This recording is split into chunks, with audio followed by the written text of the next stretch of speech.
Greetings and welcome to the 1/6 Scale Man Proudly presents Comic Book Talk with Friends. It is Monday evening. So glad to have you guys here with us. It's going to be an incredible evening. It's going to be an interesting evening. We're going to actually have a lot of conversations, a lot of things to basically talk about. We're going to talk about last night's episode of The Last of Us. So definitely we'll talk about that. And I mean, this show is killing it. Pretty much, if you're looking for source material and them actually relying on source material, they're doing such a great job with it. We're going to talk about that. We got another video from, of course, Butt Naked himself, on which you should be reading. So we're going to do that. And then the headliner, we're going to actually talk about James Gunn's DC. So 20 Gun Salute again. We're going to talk about that in detail, and just get your thoughts on it. We'll get the panel's thoughts. So again, we got to always warn you that all opinions are definitely welcome. And, we will basically keep it as simple as possible. This is the first take of comic book discussions, as it always will be. So just wanted to kind of let that be known. But let me bring this amazing panel in here with us, man, because again, we got a lot to really focus on, a lot to talk about. So without further ado, let's bring them in here. What's going on, fellas? How y'all doing today? It's good. What up? How y'all doing, man? How y'all doing? Y'all good tonight? Cool. Yes, sir. Lots to dive in about. Yeah, it's definitely a lot to dive it's in an all about, Marvel man. night, right? Yeah. I think it's all Marvel. Yeah. I think there was a blurb about DC last week we could cover. I think somewhere, like a little minor note. That's gonna be too funny. So anyway, speaking of Vinny, how you doing, brother? How was your weekend, man? Weekend was good. Got to catch up on a lot of stuff. I just preparing a new setup for my booth that I'll have at the con I'm doing that this weekend and then going forward. So just re-upping on prints and organizing that, and then I started working on some new sketch cover variants. So I'll be doing a bunch of these before the show too. So I have pieces like this available at the show. Yeah. So I just did a Wonder Woman, and That's I did awesome, like the man. thanks, man. I did like the Allison Tabitha, the cosplayer version of Wonder Woman. So I did her, and I got a bunch of other ones coming up that I'll be doing. So I'll be just Dude, her grinding. cosplay is sick. Yeah, it's ridiculous. It's kind of scary because The way she transforms into like Joker or like Jack Sparrow and shit. There's a lot insane, where dude. it doesn't look like she's it looks like she's a stunt double. It's just really bizarre. Like she has, it's almost like some of them she really does look like people's twins. It's like she went up to Hayden Christensen as Anakin at like I think it was NYCC or something, and took a picture with it, and he was like, "What the fuck?" Yeah, it's got fucking like scary for some of these actors. To be like, wait, what the hell? Yeah, The makeup game is crazy. That's ridiculous. Yeah, and it's so funny too because it's like, how do you look like? Like I could see that she kind of looks like Gal, but like, how do you also look like everybody else that you try to look like? It's like her Nebula. Like if she was walking down the street as Nebula, people would think that, oh shit, they're filming Guardians. Or you thought that was Karen Gillan, man. I've never thought that Johnny Depp and Gal Gadot looked alike. That's the thing. This woman will look like both of them identical, and I'm just I think that's the most what impressive kind of witchcraft is this? Yeah, it's not like she just looks like a specific. Like there's Michael Jackson lookalikes that really look like Michael, but they don't also look like Stevie Wonder. Like, you know what I mean? Like she looks like everybody she tries to look like. It's fucking bizarre. And she pulls it off crazy, bro. I've seen her, like if you watch a lot of her work and like how she does it, the transformations is the crazy. Videos are crazy, dude. She does even makeup skills. She does bro. like League of Legends stuff too, and does the animation style, and it's like it's crazy, dude. I'm gonna have to get her. I'm gonna have to get her on the show one night, man. See if I can actually reach out here and get her on the show. Like have a couple cosplayers. Yo, speaking of which, it's funny because I was watching the Grammys last night, and somebody did like a TikTok video, how this person shows up to the Grammy, how that person shows up to the Grammys, and it actually had a thing. How a player pimp would show up to the Grammys, right? And bro, they had a mobile home, like not a mobile home, a house. You know, like when you see like those houses on like trucks, whatever. They had a house a house pulled Like up. Two tiny women house walked on- out the door and pulled out the red carpet, and this dude walked out. I was like, "Yo, if I gotta send this shit to Vinny, bro, that's it's so That's funny. how you do it. Will you take the house with you, bro? It Uh-huh. was crazy. It was funny as hell. That's how you do it. It was stupid funny. Anyway, Sometimes man. you gotta bring the room on the road. You got to bring the room on the road. That's funny, bro. Straight up. Jedi Kid, what's going on with you, Pimp Smack? You good, bro? Nothing, man. Cooling, bro. I got so much stuff this weekend, and I gotta open it all. I finally got Echo in. I'm still waiting for Hunter. I'm still waiting for the new chromed out Mando, and I got the swoop bite too coming. Yeah, I my can't wait to chromed get that out. done, I just bro. got my invoice to get that through Underground. The For my swoop bike? chrome. Yeah, No. Oh, Well, yeah, I got that. just chrome. The, I just got the just chrome. got- Yeah. Oh, okay. I didn't get the deluxe. I just got I got the that regular blurb version. thing coming too, bro. With him in Oh, the word. old school. I never got the old school Mando suit, the first one. Oh, Doris still. So That's I my got that favorite with one. the blurb Yeah. thing. Got you. The old school one. Yeah, that's the Doris still OG, like Mando. the I heard Durasteel that. Mando.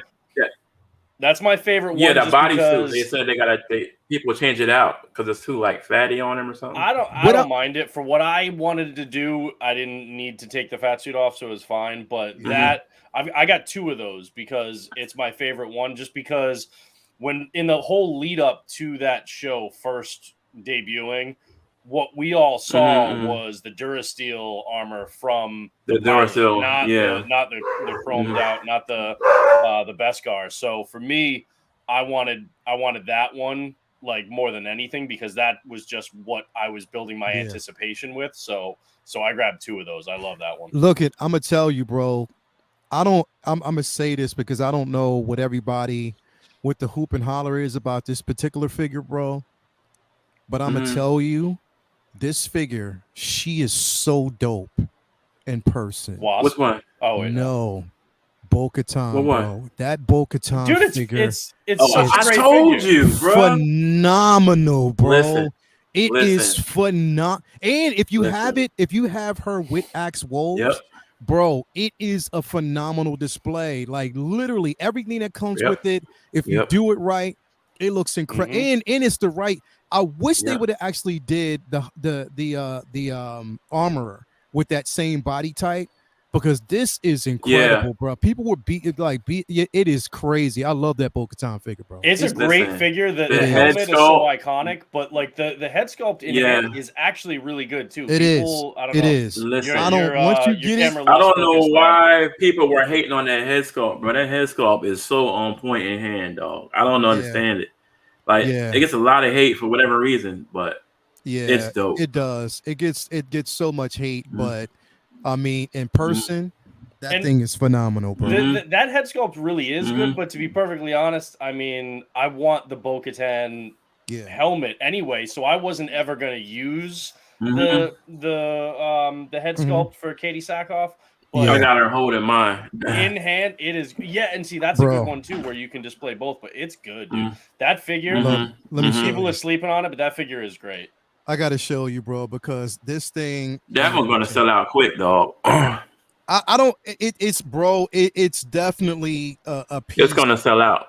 It might, but I mean, piece. they could easily do another one for the third season of Mando For too. season 3. So, Yeah. I don't think it's one that I think if you like the character, it's definitely a figure you should get. But if you wait, I don't think you're gonna be hurt. I pre-ordered what's her name too? The Sasha Banks. I forget her character name with as a Boca. Oh my god, what's her name?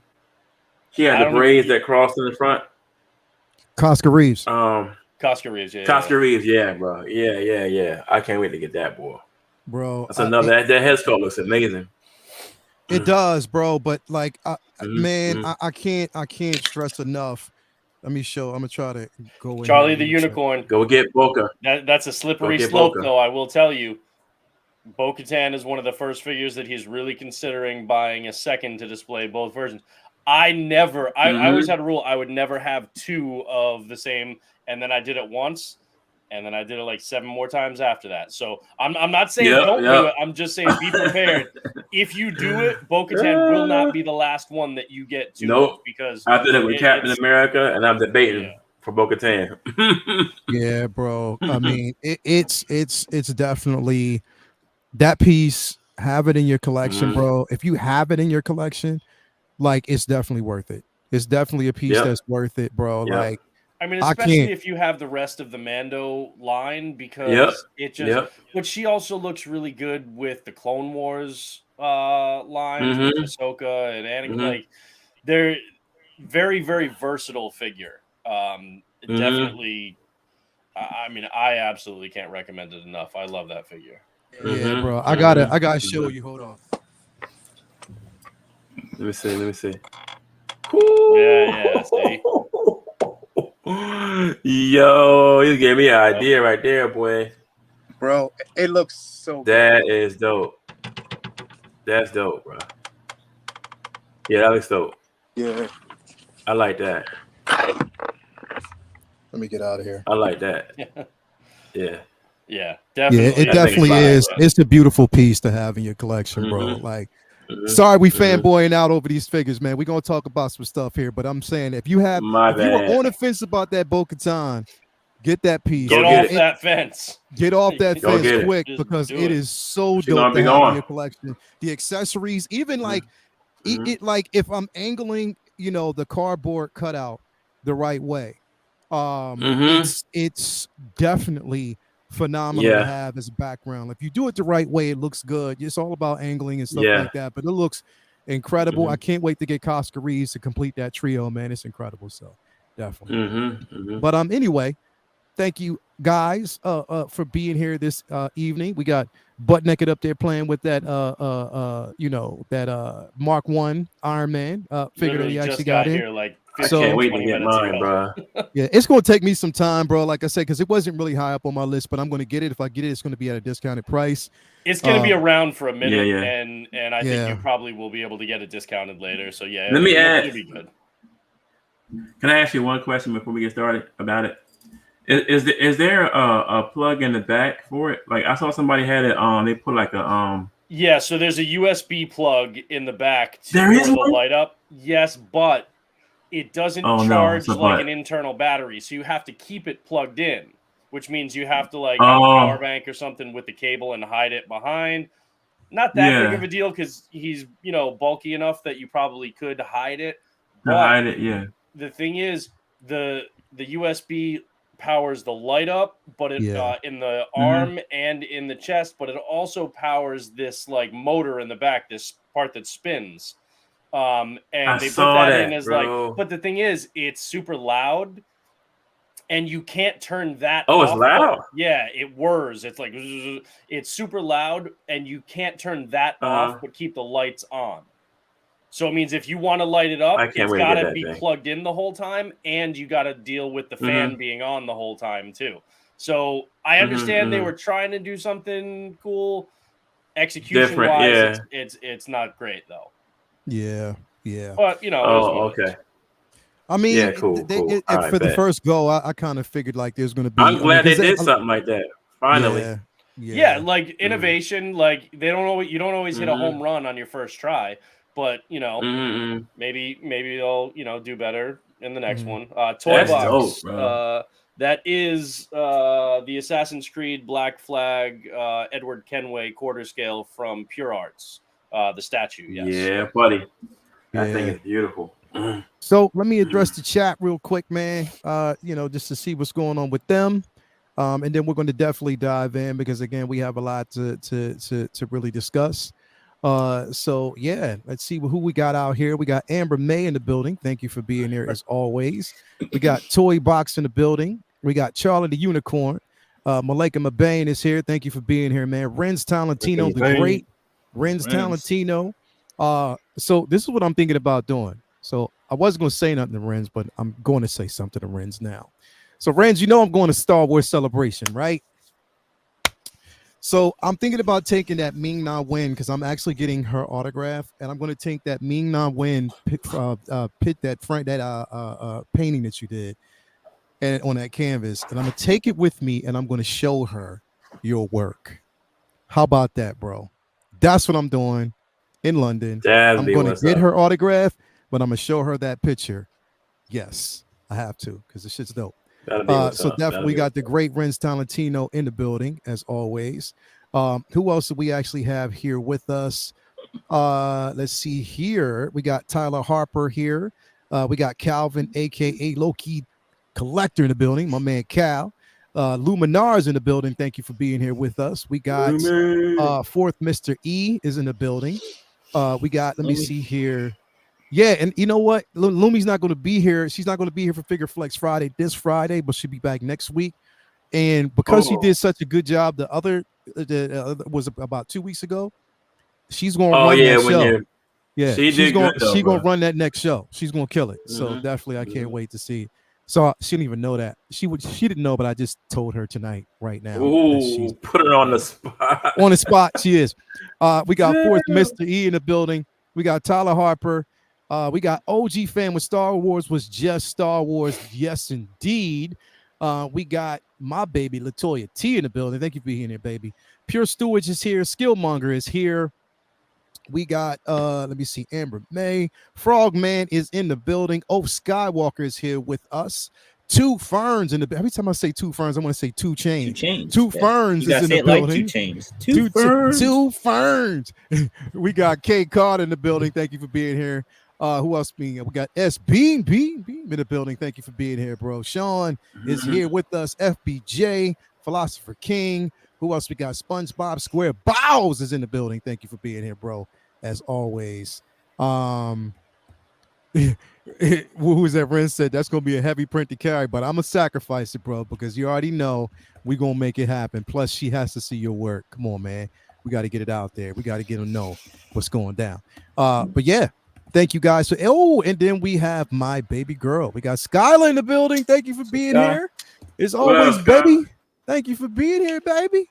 As always, so good to have you here. I got to call her too because she started a new gig. I got to find out how it's going. Got to fill me in. So definitely, let's go. And we got Butt Naked out. What's Butt Naked doing out there? Okay. Anyway, there's some Butt Naked t-shirts made up. Anyway, you guys. We got a lot to go. Yo, can you imagine just getting t-shirts made? Doesn't even say butt naked. It just has 2 butt cheeks on it, bro. We should all wear them joints too. Yeah, bro. Like just 2 butt cheeks, butt naked, bro. Like just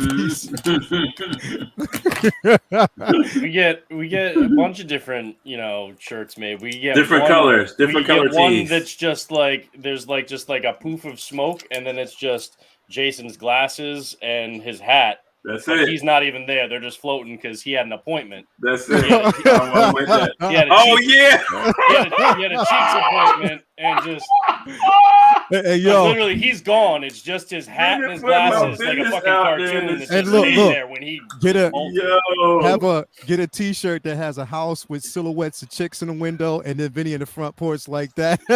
Yo, that's hilarious, bro. Yeah. You got it, but you got to have like a red velvet rope in front of. He putting the business out there in the street. Yeah. Brendan is funny. Brendan said, "Y'all coming for me? I'm gonna come for y'all." Yo, that's funny. That is Brendan, too funny. Yeah, that is too funny. But nah, so definitely, that'd be interesting. But anyway, we're gonna talk about. We're gonna again before we actually get into the main event. We're gonna talk a bit. About The Last of Us, this last episode, which was again, like for those who, if you're following the show, a lot of people were talking about the game. And a lot of people were talking about the importance of this episode and how they actually had to get it right. Now they did make, some subtle changes with this.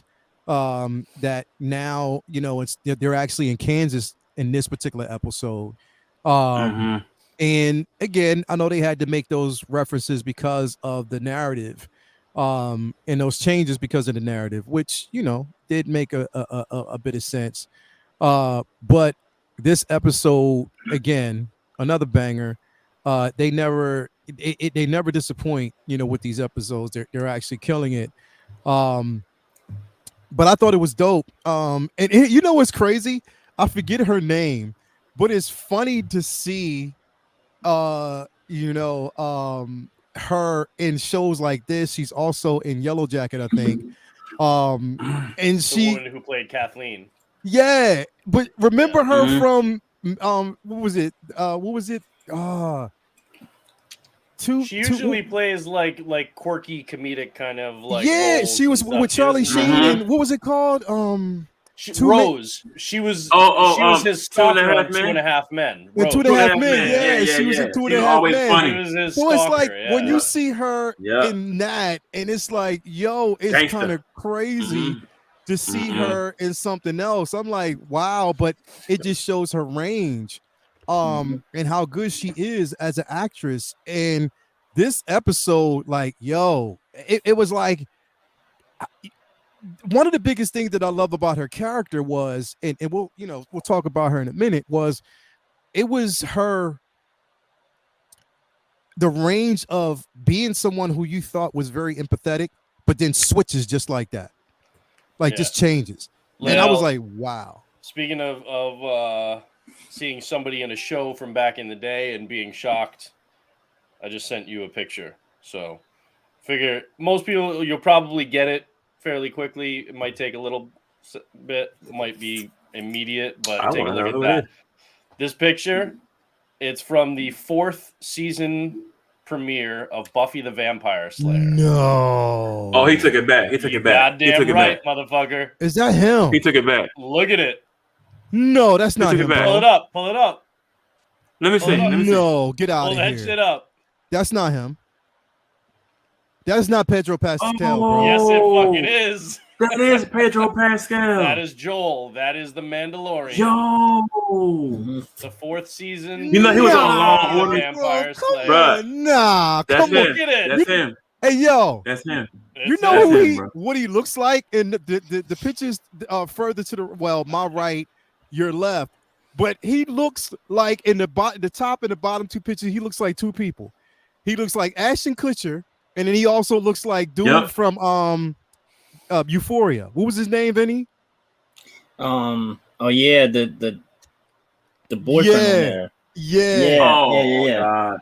He looks like 2 people, bro. But that is not Pedro Pascal, bro. Absolutely is. Dude, that's him, bro. Nah, bro. Nah. The way he's holding his hand and everything, the whole mannerism is the same.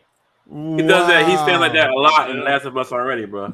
That's crazy. Bruh, that shit is crazy. Man, it's always funny when you bruh. You used to watch something back in the day and you don't think it, but then if you think about shows like Law and Order, ER, right? He was on Law and Order twice. Those things went on for 15, 20 years. There are so many actors that we know now that are household names that back then it was like their first gig.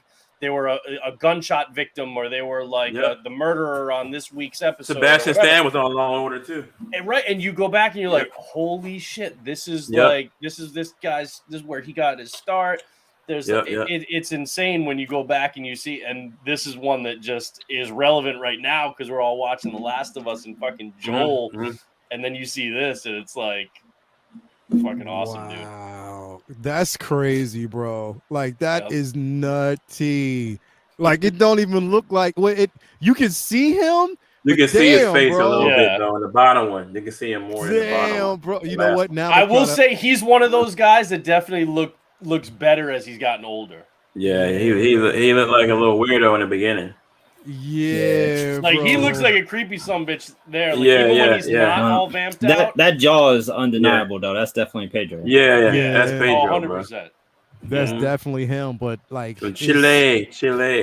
Pedro Kutcher. Yeah. Pedro Kutcher. He Pascal. Yeah.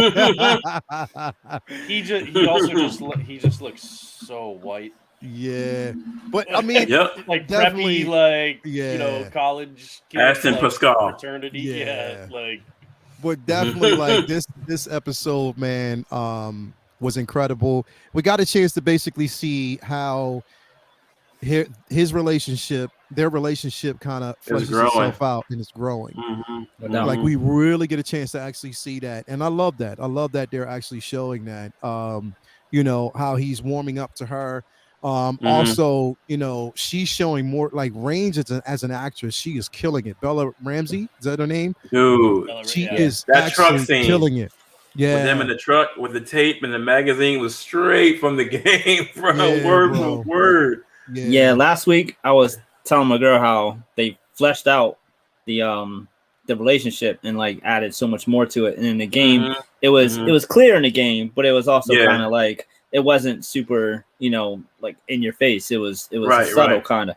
But if you had any like kind of hesitations about if that's what they were talking about in the game, they had them in the car after the fact with like a gay mag, and she's like looking at like centerfolds of it, like what the hell, and then that removes all doubt.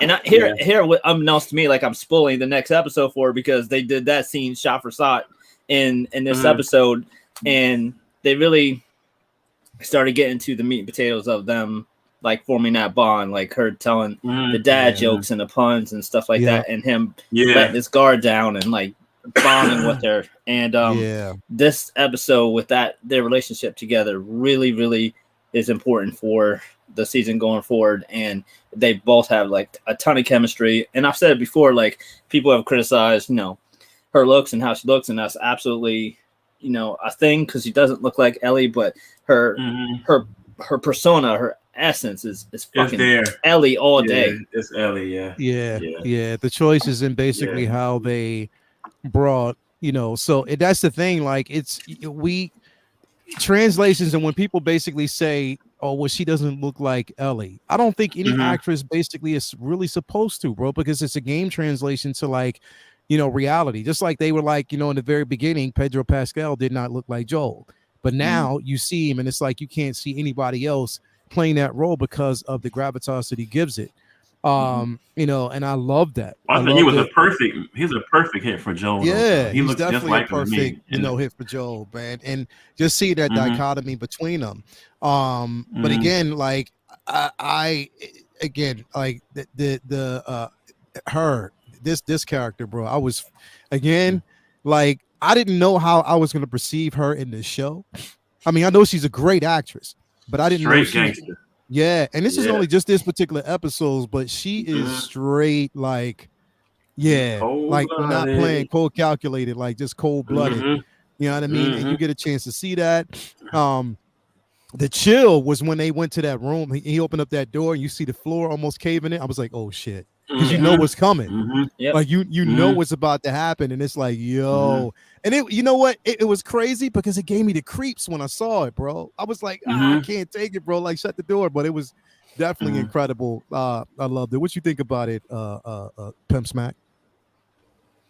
I just thought I love the fact that to see their relationship starting to blossom from the truck scene on out, and before they even got into the city, even before they met her, it was like, yo, like that scene with them, even in the game, to me was one of the he's finally opening up to her and getting close, starting to like, be more of a guardian. He's going from like being like her security to like kind of a guardian type character. And then the next step would probably be father figure. You know what I'm saying? Now he's like at that guardian type character because like he laughed with her in the truck a little bit before. It's just like to see that how they brought the game to life is like blowing me away, bro. Yeah. And I wanted the ones that was like, she don't like Ellie, she don't like Ellie, but Pedro was perfectly cast to look like Joel and sound like Joel. But this little girl, bro, like she completely like when I watch her act, bro, and do her Ellie thing, I'm in. I was like I'm watching the game without playing, without having the controller. Yeah, you know what I'm saying? Definitely. Like she has got the soul of Ellie. She has that. Like, she has that thing, bro. She just has it. She has it, dog. Like, wow, man. And then even dealing with Miss Cold Blooded Ice Cold right there, like the way he tried to, he started to like even like that's the way he protected her, bro. It was like, yo, the next show. We're gonna see that door open up to more of like a father type figure, I think, soon. Yeah, which like each show is like barrier after barrier is being broken between him and Ellie, and I love it. Yeah, I love it. So and that's the sad part, bro, is that for those who know, if you know, it's like I'm going into it like I see that connection. But I'm staying further away from it. I'm keeping myself no empathy for it. I'm not showing any empathy or nothing because I don't want to get attached. I just don't. Like the game, bro. I don't want to get attached. I don't want to get attached. So that's why I'm like, you know what? I'm not getting attached to anything in this show. I'm just gonna watch it for basically what it is. And this right here, bro. Ooh, I cannot wait. Man. That last scene, I was like, yo. When I was playing the game, one of the things that grabbed me was throughout the whole game was always that I was always surprised how much I gave a shit about the story and the characters, because a lot of times I play a game and I really don't give a shit if the characters die or whatever. It don't matter. When you play in most games, it really couldn't matter less. But for me, when I was playing this game, I think the side characters like what we're about to see, and the side characters and side roles had so much impact and amount of like presence in the game that like you didn't want the people who were expendable to die, or you were worried about them. It's like think about how many games where you are worried about not just the main characters but like everybody. It's just like it felt so connected and real, and that comes from the strong dialogue and presence and tone that the game had. And I feel like somehow, some way, they're just absolutely mirroring that in this show, and it's really, really impressive, because as fans of content from comics to books, etc., we heavily criticize the bastardization of source material all the fucking time, but yet at the same time we never really truly expect to get line for line dialogue out of any of these comics or shows. But we're not just getting mirrored plots here. We're getting straight up lines and scenes from the game as if they're like a screenplay. So it's really really rare. I mean, it's incredible. So it's really cool to see, because it's been a long time since I played it, but there's plenty of scenes like the truck scene, the magazine scene, and a lot of other the joke scenes and stuff like that, where it's like, oh shit, yeah, that's where like the Leo meme where he's like, oh yeah. It's beautiful. It's really impressive what they're doing, and it goes to show like you can stay true to source material and not feel like, oh, because you're adapting it, you have to make it completely different, so that way it's putting your stamp on it. And a lot of studios feel like they have to make it theirs, not the way it was. And this is showing that you can do it the way it was too, and still be successful. Because they changed stuff, but successful about it, definitely. They changed stuff, but there's a lot of stuff that's just super loyal to the source material, and I can't wait to see where they go forward here, because now we're getting into it. The nitty gritty now. Yes, sir. Yeah, they definitely are. Which it's going to be interesting going forward. What we see now, because it's like we're getting to this point, and you didn't realize how quickly you're getting to this particular point. From the game, which is amazing. So it's definitely going to be dope. Butt naked. I know you was you're really thrusted into this world right now, bro. I know you've been excited about it. Yeah, and this episode was a really important one for a number of reasons. One of them was that coming off of episode 3, which is the largest deviation that they make from the game, because it was something that wasn't fleshed out completely in the game. It wasn't just they decided to make up something. Like, this was basically the backstory that they had for them. They just kind of made it a little bit happier. It was what was implied in the game, all right, that we knew that they were lovers, but that they decided they're going to give it a slightly different spin as far as giving them kind of the happy ending to kind of propel Joel forward after his loss of Tess. But like, I know like somebody in the chat said, people are still mad about last week's episode and stuff. we knew that there were going to be some people that just did not like that, but you know what? It was in the game originally, so it was just they fleshed it out in this. But like Frank and Bill were always gay characters, so if you didn't like it then, I don't know what to tell you. But like I tell you, it's a very small percentage of people that are upset about that because their viewership from episode to episode has continued to increase and set records for it increasing even into this episode. So really. That's not a factor in anything for this show right now. But because that was a deviation in the sense that all the stuff we saw in that episode, even though it was implied in the game, we didn't actually see. So it was all brand new for even us who had gone through the game. So I felt like this episode was important to make sure, okay, we're going to do stuff like that, but we're also still going to stay true to the actual events of the game. And this episode was like 90% taken straight from the game. Yeah. So that was like, okay, people were happy with the last episode, but they're also happy with this one because they're still sticking to the source material very strongly to the point where not just, okay, this is the story, all right, but literally word for word dialogue, shot for shot cinematography and editing, which also speaks to the respect that the studio and that Craig Mazin have for the source material, because they're not like, oh, we're Hollywood, we can shoot this better. They're like, no, yes, this is perfectly shot right here in the game. We're gonna do that. When Ellie is saying, I'm not tired at all, and then it jump cut, right? And now she's like passed out. Literally, that's how it was shot in the game. Right.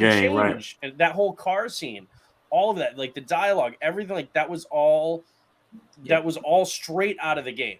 So we saw amazing faithfulness to the game. The biggest change, and it was just a small percentage of this overall episode, was that character Kathleen, okay, and also the other guy, I think his name is Perry, which is cool because he's the voice of Tommy, Joel's brother in the games, in both of the Last of Us games. So it was cool to have him in there.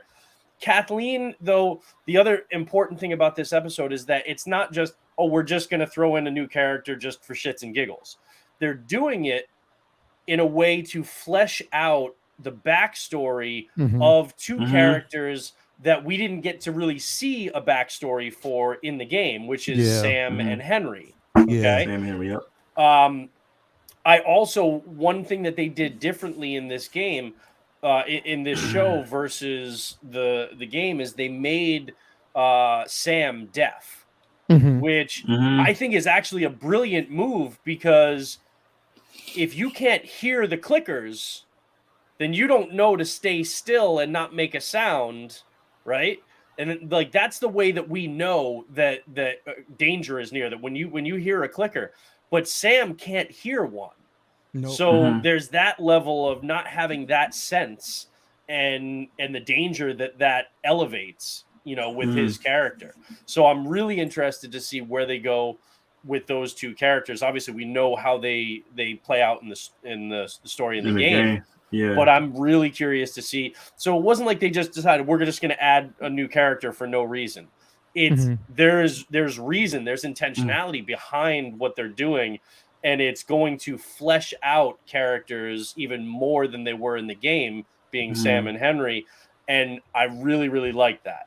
And the other part too is that Kathleen, she's not some like vicious villain kind of thing. There's no good or evil necessarily when it comes to the world, man. Right? The world, and it's the same theme that they've driven home time and time again in this franchise. Even when it comes to part 2 and Abby, there's no villain necessarily. There's no good and evil. It's all circumstance and perspective.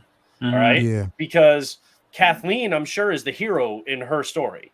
Yeah. Right. Yeah. And now Joel. Well, she definitely is, because of the simple fact that the doctor, if you look at it from her standpoint, The doctor is using leverage. He's using the simple fact that he was her doctor as leverage. Right, and betrayed her brother. That betrayed exactly. So she has a reason to be who she is at the moment. So and the best villains are usually in their mind, they're the hero of their own story. So, but the other thing that was critical to this episode, though, was the first episode we were sold on Pedro as Joel. Awesome. Oh yeah. Second episode, when we're introduced to Ellie early, in the first episode, but the second episode where we get more of her personality, we're like, okay, we're liking Ellie. Third episode expands on what we already had when it came to Frank and Bill, but also tied the fact that they had a happy ending to their story, even though they died, they had a happy ending, and Joel just lost the closest thing he had to a happy ending in Tess. Now she's gone. So that set up this episode, which this episode had to sell us now on the relationship between Joel and Ellie, which is the crux of the entire show, right? That was the next component. And they did that. One of the brilliant things too in the game was that book of puns was a thread throughout the game. And it was one of those, just like in Uncharted, where you're traversing a part of the map or something, and it's just dialogue that just starts happening. It's not in a cutscene. It's just dialogue where they just start talking while you're getting from point A to point B, and it just fleshes out their relationship that much more. And they took that element of the game and they made it a central part of this episode to show that Joel is going from, we're doing this to get the battery, to I'm doing this, I'm getting her out because of my promise to Tess, because he cared about Tess, to now he's doing it because, obviously the priority was always going to find Tommy, but now he's not just doing this anymore, you can tell, because of Tess. He would actually be devastated if something happened to her, just like he was devastated with the fact that she had to shoot the dude to save her, right? To save him. So now he's going to be doing this because he actually gives a shit about Ellie, right? Which hasn't happened until this episode. So now that he actually cares about her, now that relationship and the Bella Ramsey Pedro relationship, that their chemistry is amazing. And last thing is just in that episode where I was waiting for this because I loved the ambush part of this. And I told my wife, I was like, this is the episode, because when he says when she asks him how you knew it was an ambush, and he's like, because I've been on both sides of it. That again drives home the point that there's no good and evil, that Joel did what those guys just tried to do. And she's like, shit, but she she understands it because that's part of this world, and she grew up in this world. Exactly, right? And so then when she when he tells her, he has the chance, they talked about after the show, he had the chance to comfort her after she shot the guy, but instead he's like, that's not, we don't have time for that. Walk away so you don't see what I have to do to this guy, though. And she immediately, she's like, she knows what's going to happen. And she turns and she walks away because she's like, this is what's got to happen. But then the other part to sell what we know from the game experience, where ammo is super scarce, and that ratchets up the fear and the tension in this game. Joel didn't shoot that kid. All right. He saved the bullets and stabbed him in the chest with his own fucking knife. Again, driving home how brutal this world is. And the fact that they've got to conserve ammo, which is why he left that AR-15 that he had in the first episode, where in the second episode, when he stashed it and she asked him, why are you leaving it? He's like, because I might need that when I come back through here. But it's also in the game, you didn't have a good weapon like that until the very end.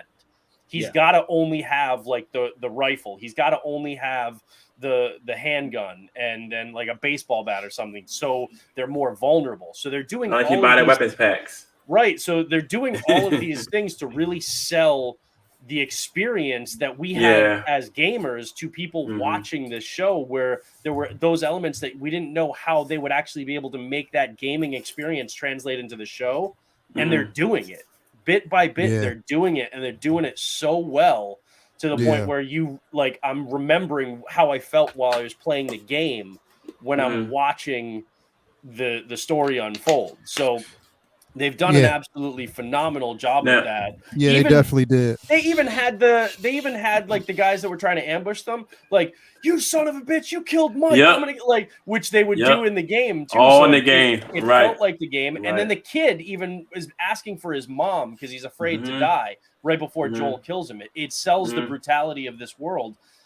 I mean, it was an amazing. It's not necessarily going to get like the Emmy nominations, like the way that like I think the third episode will. But this episode was critical to setting the vibe for that we got from the games for the series moving forward, and they nailed it.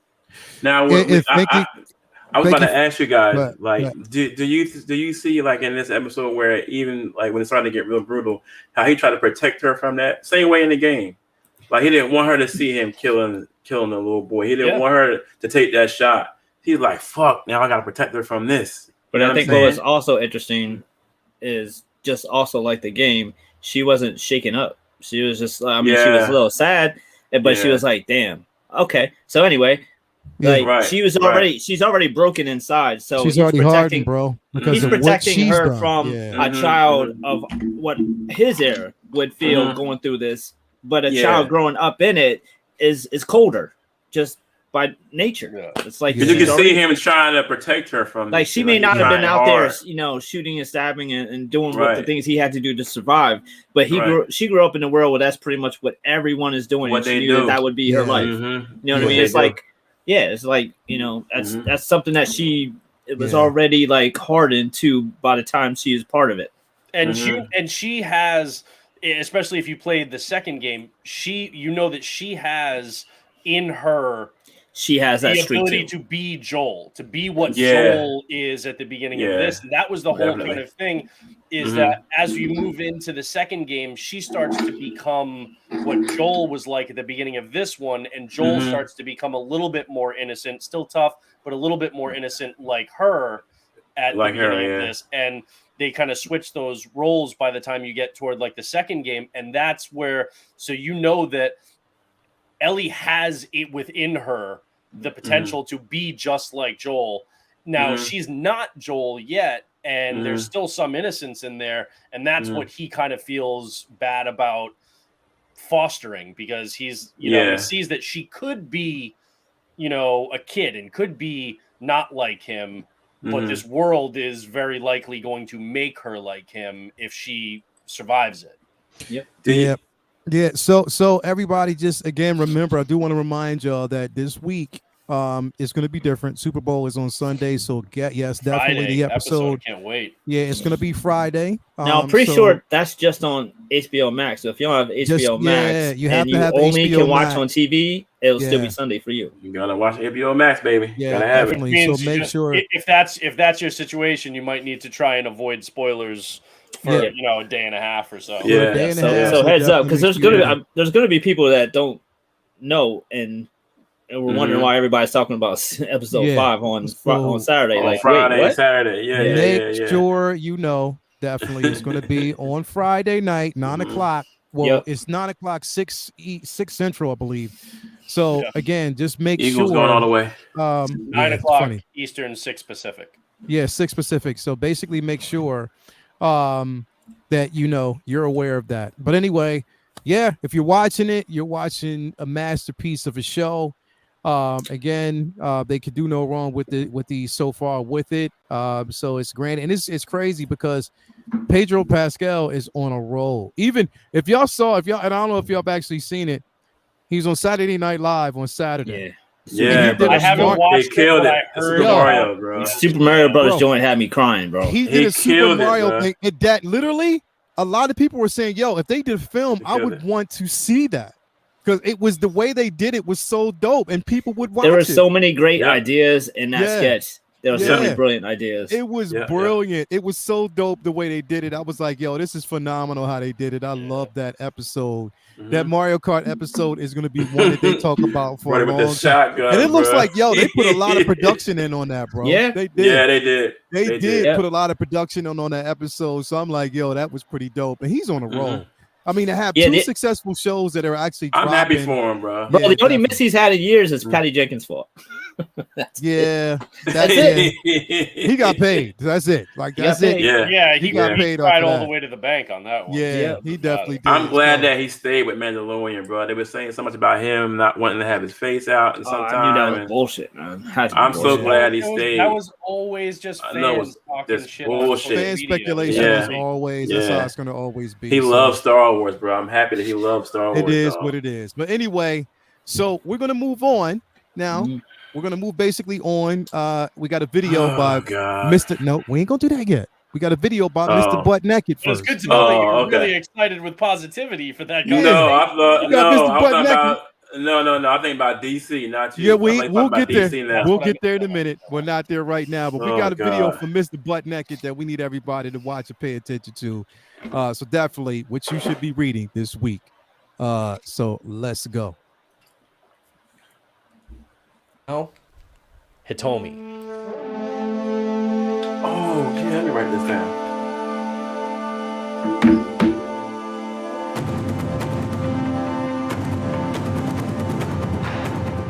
Hitomi is one of a slew of independent, as much as you can call Image independent, in that it's not one of the major two, you know, Marvel and DC, but it's one of the several independent comics that I have read in the last like 6 to 9 months that I've really enjoyed. It's, you know, a fun diversion from your kind of typical capes and cowls kind of stuff. This was actually billed as Akira Kurosawa meets Quentin Tarantino in comic book form, and I think that's 100% accurate. That's exactly what it feels like. So if you're a fan of Kurosawa, if you're a fan of Tarantino, you'll probably like this book. It's written by H.S. Tak, or Tak, I'm not sure exactly how to pronounce that, T-A-K, and then art by Isabella Mazzanti and Valentina Napolitano. And let me just say, the artwork is beautiful. I read an article that described it as painting or drawings on an old scroll when you're flipping through the pages, and that is a great description. That's exactly what it looks like. Again, it's one of those things where you linger on each page for a little bit longer than you need to once you're finished reading, just so you can kind of take in all of the beautiful artwork before continuing on with the story, which again is amazing.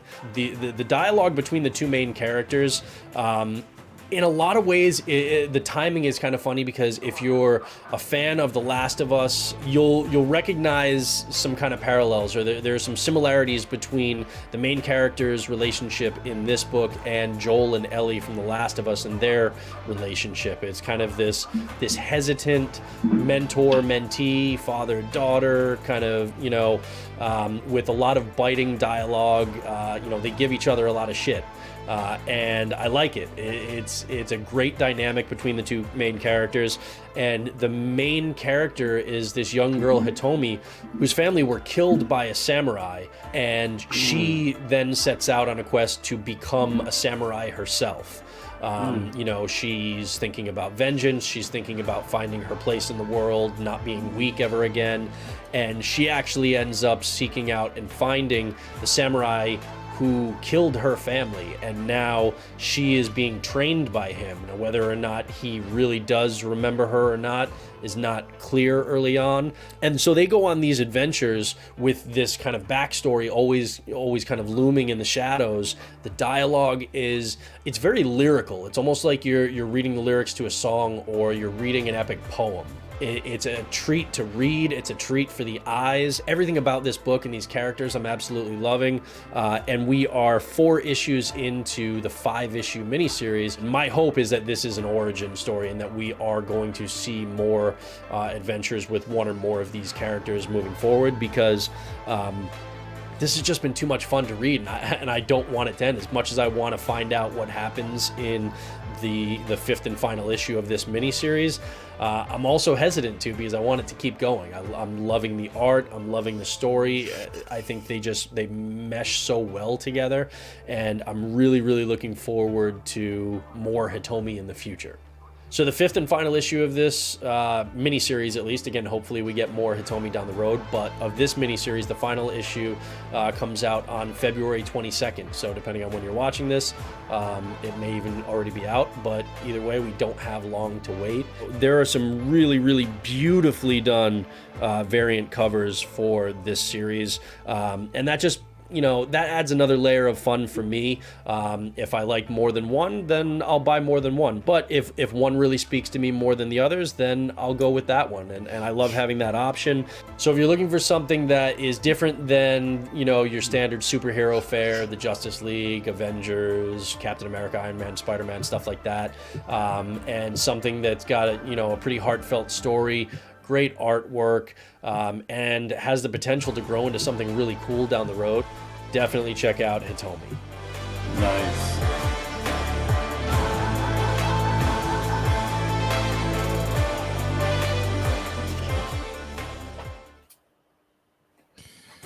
Nice, I'm gonna pick that up, bro. That's 3 books in already. 4. So you can still buy the first 4 then, right?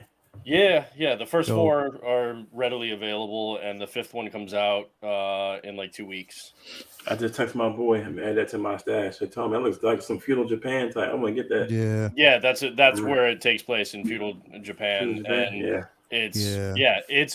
I've really enjoyed it. I just kind of picked it up, the first one, on a whim when it came out a couple months back, and it hasn't disappointed. So I've been enjoying it. Yeah, it's pretty dope. Anyway, as I'm saying, I'm just being honest. But definitely the thing is the graphics look great. It looks really dope, vibrant.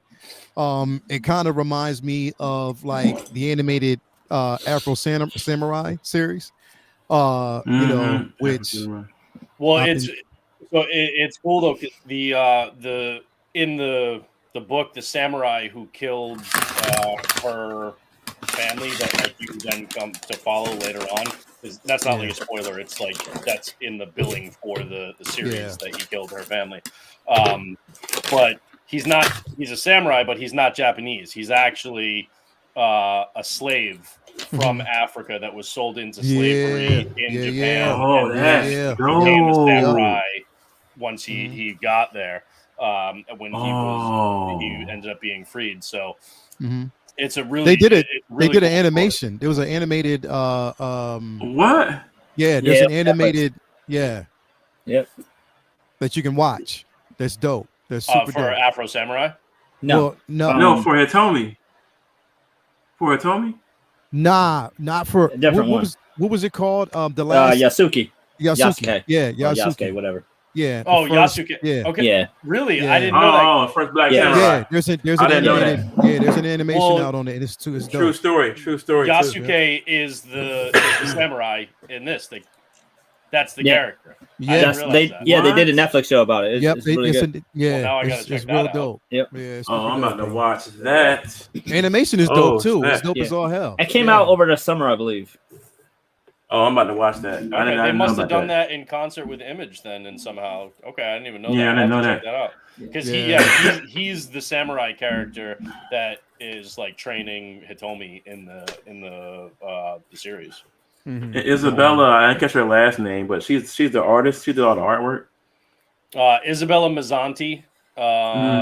Yeah, she does all the pencils, and then I forget the other person's name, but there's something Napolitano. She does all the inks. Oh, Napolitano. Okay. HS Talk or TAC TAK is the writer. Yeah, okay. And it's an Image title. So I just hit my boy. I was like, damn, another one for the pile. Yep, another one for the pile. Definitely, man. Getting that on Wednesday. Mm-hmm. So, yeah, we've come to that infamous part of the show. And I must say, buckle up. It's definitely going to be an interesting one here for a lot of people, mainly people on this panel. So it's going to actually be a really full-fledged discussion. Actually, not for me. So I'm just gonna sit back and enjoy it. I'm gonna get some popcorn while y'all talk about Man, this. I'm It's funny. We already had a lengthy discussion. We had a lengthy discussion about this yesterday. So, but the thing is, here's the thing, because I want to actually hear thoughts, because again, there's going to be a lot to digest about this. Now, of course, everybody knows that, again, James Gunn did basically release his slate of, his films. So we know that going forward, what to expect. Now, I say this to also say that there are some things on a positive note that I'm actually really, really thrilled to see live action. I'm not going to front. There are some things that I am really, really excited about going forward. One, of course, is, well, of course, we're going to see the slate. We're going to talk about it. One being Supergirl. I am actually happy to see that, how that actually turns out. Lanterns, another one that I actually want to see. And of course, Swamp Thing, that I'm really, really hype about. There, with that being said, like I said, I mean, in my opinion, I'm just going to say this, and then I'm just going to leave this to the floor. I am not overly excited about it, because again, my reluctancy and, just me being skeptical is because it's DC in the whole, not because of James Gunn, because of DC and their track record, you know what I mean? And what we've seen. So there's a bit of reluctancy that I'm approaching this with, but I'm hoping that he can pull this off, because there's a lot of, obscurity with this as well, with certain characters, certain groups. There's a lot he has to answer for when it comes to why or how we're going to flesh out the Trinity when that time comes. His choice, of course, on, a younger version of Superman, his choice with going with Damian Wayne, and Dude, you really want Homie the Clown to show up in the DCU. Damian Wayne. You said Homie Wayne. Damian. It's still Damian. Neither of them play around. But Homie Wayne don't play around. Damian Wayne and Bruce Wayne. There's because here's the thing, is like when I already said that when you're doing this story, it's not something that you can dance around when it comes to Damian Wayne. Like. You can't dance around it. It can't be one of those situations where, it's just, you just gloss over it, because there's history with this character, especially when you're inserting certain characters like Ra's al Ghul, Talia, the history with that, how he was raised, his torment, and his relationship with his father. There's a lot that goes into it. So I hope that they don't just play around with it. So there's a lot there. I'm ready. One of my biggest things is, I'm about to get a beer right now. One of my biggest problems that I have with this is not with those. It's with this Paradise Lost.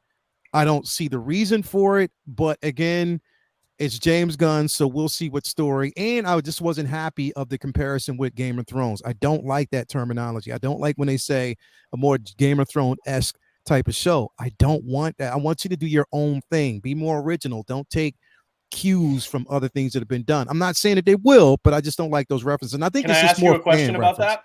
Yeah. Did you feel the same way with the True Detective comparison for Green Lanterns? Yeah, I did. Okay. I did. I felt the same way, because I don't like comparisons, but I'm just more so happy that the simple fact that we are going to get a John story, you know what I mean? That we are basically we're going to get the characters that we want to see. So I'm happy honestly, about as long that. as it's not Guy Gardner. Yeah. What Guy Gardner is going to be there, though? We already know that he's going to be there. We're going to see him. But I don't know. Well, maybe. I think we are. I think because he's already said it along with other Lanterns. So I think that, of course, Guy Gardner is going to be inserted some way, so we're going to see that. But that's my reluctancy when it comes to that. But again, we just have to see how it is, and just leave it there. And that's all I'm going to say about it. And I'm going to leave the floor to whoever else. I'm not too excited, but I'm not disappointed. I'm just right there in the middle where it's like you again. I've been saying this.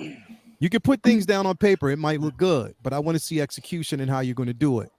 And when you say that, yeah, some things are going to change, but some things are going to stay the same. You have some explaining to do there, and how you explain it, I just got to wait and see. I just have to wait and see before I pass judgment. I told y'all that. I haven't seen it, so we will see. So I'm going to leave it there. Who wants to jump in first?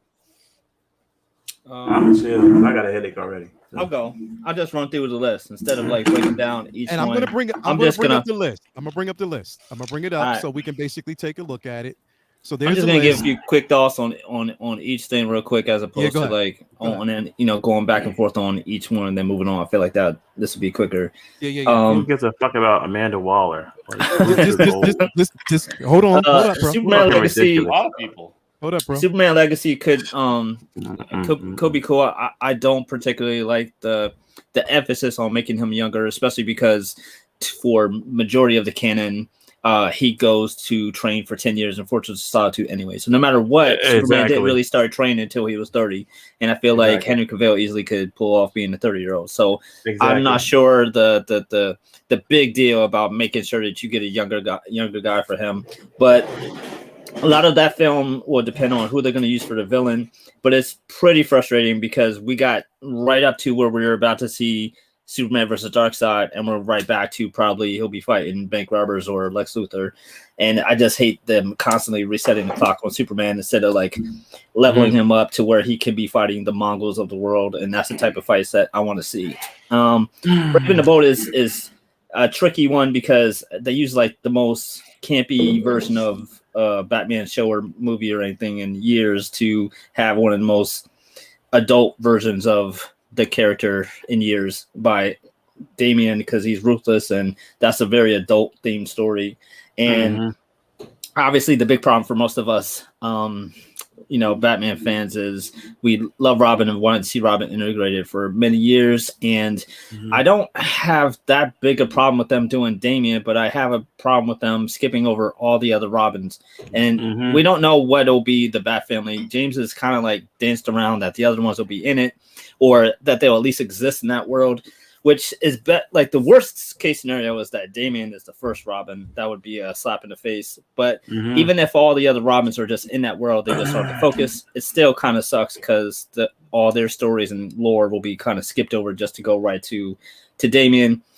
That said, I love Damian and he's such a great character, but I love Tim and I love all the other Robins too. So it's kind of like I can't complain too much because that could be dope. It's just we're skipping past a lot of cool stuff to get there, but it will be kind of cool to see Robin. Hopefully they do something interesting with the look and the suit and make it be intelligent and a strategist and be Batman instead of just rage. Swamp Thing is really interesting. It's one of the ones that I'm really looking forward to because I didn't even get a chance to get into the show because by the time I was getting ready to watch it, they canceled it like immediately. And it's almost like they felt like, hey, Werewolf by Night was a hit at Disney, so let's do Swamp Thing and let's do Creature Commandos. Like that'll be like, that works. So let's try again with Swamp Thing. But if they do it right, Swamp Thing is incredible. So I'm hyped for that. Authority is a really, really big curveball here because that's The Boys now. And I don't see them making a movie like The Boys because Amazon can kind of get away with it because they're on TV. I don't see a film getting away with the shit they get away with The Boys. And if you can't do it hardcore, I don't want them to do it at all. And it's also frustrating that they don't feel like that they have so much trouble putting together the Justice League. And here you have like a alternate version of Justice League that they'll have no problem throwing up on the screen. So that's odd too. But if it's good, it'll be great. Supergirl is not my favorite character. I would much rather have seen a Wonder Woman film in this first phase, especially considering how much they hyped up that the Trinity was going to be brought back to relevance and importance, and they were going to put all the focus on how can we be doing all these side random movies and ignoring the Trinity. And that's what Zaslav's like big deal when he came in was like, we got to let's put all focus on Superman, Batman, and Wonder Woman again.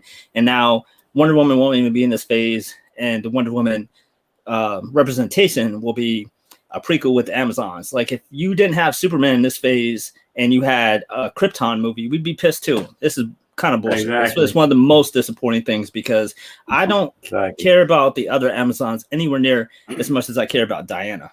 And a movie or show about the Dora Milaje or something like that would be cool as an addition to Black Panther because there's already great Black Panther movies, but there hasn't even been, in my opinion, a great Wonder Woman movie, and you're doing a spinoff.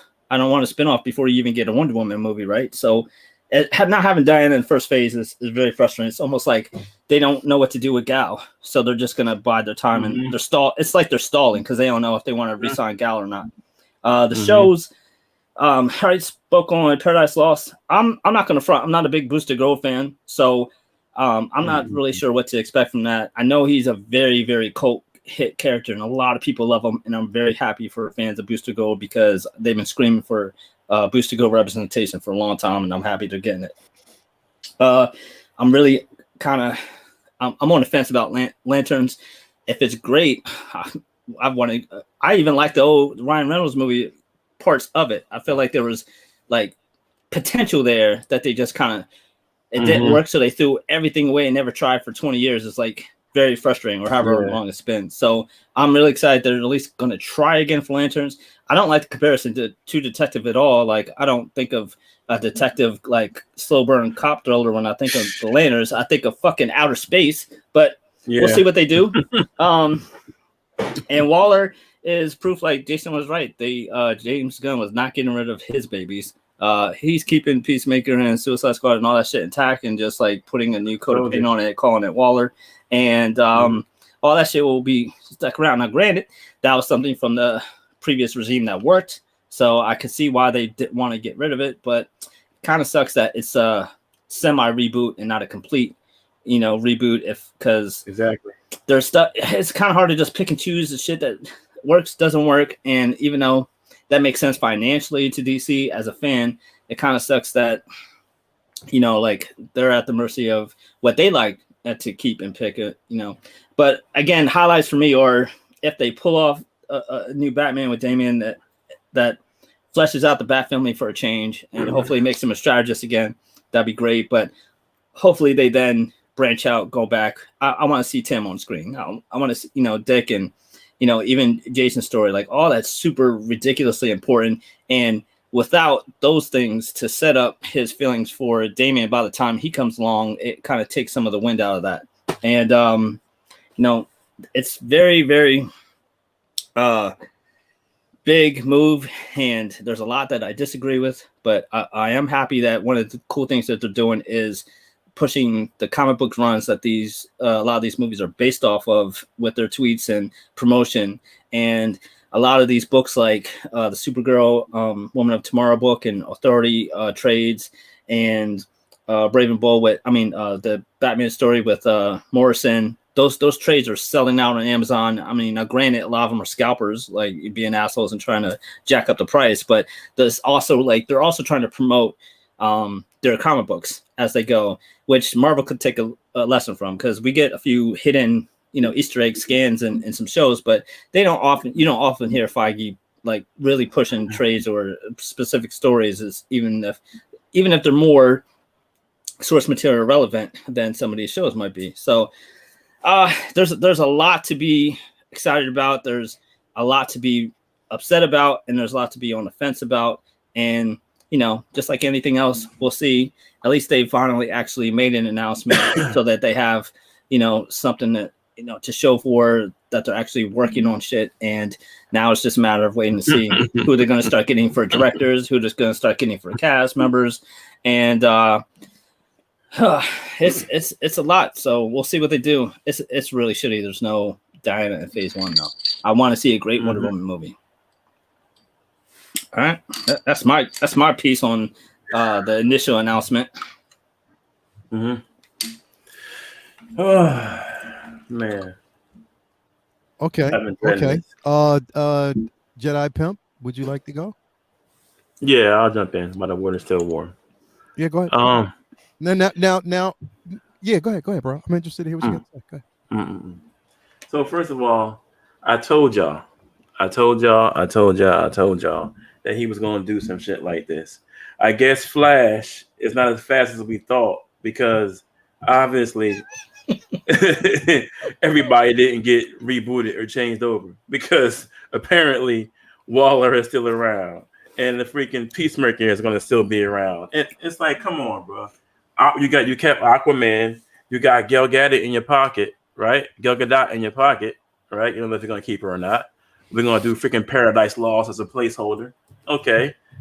Whatever. Okay. And then it's like you get rid of the perfect Superman.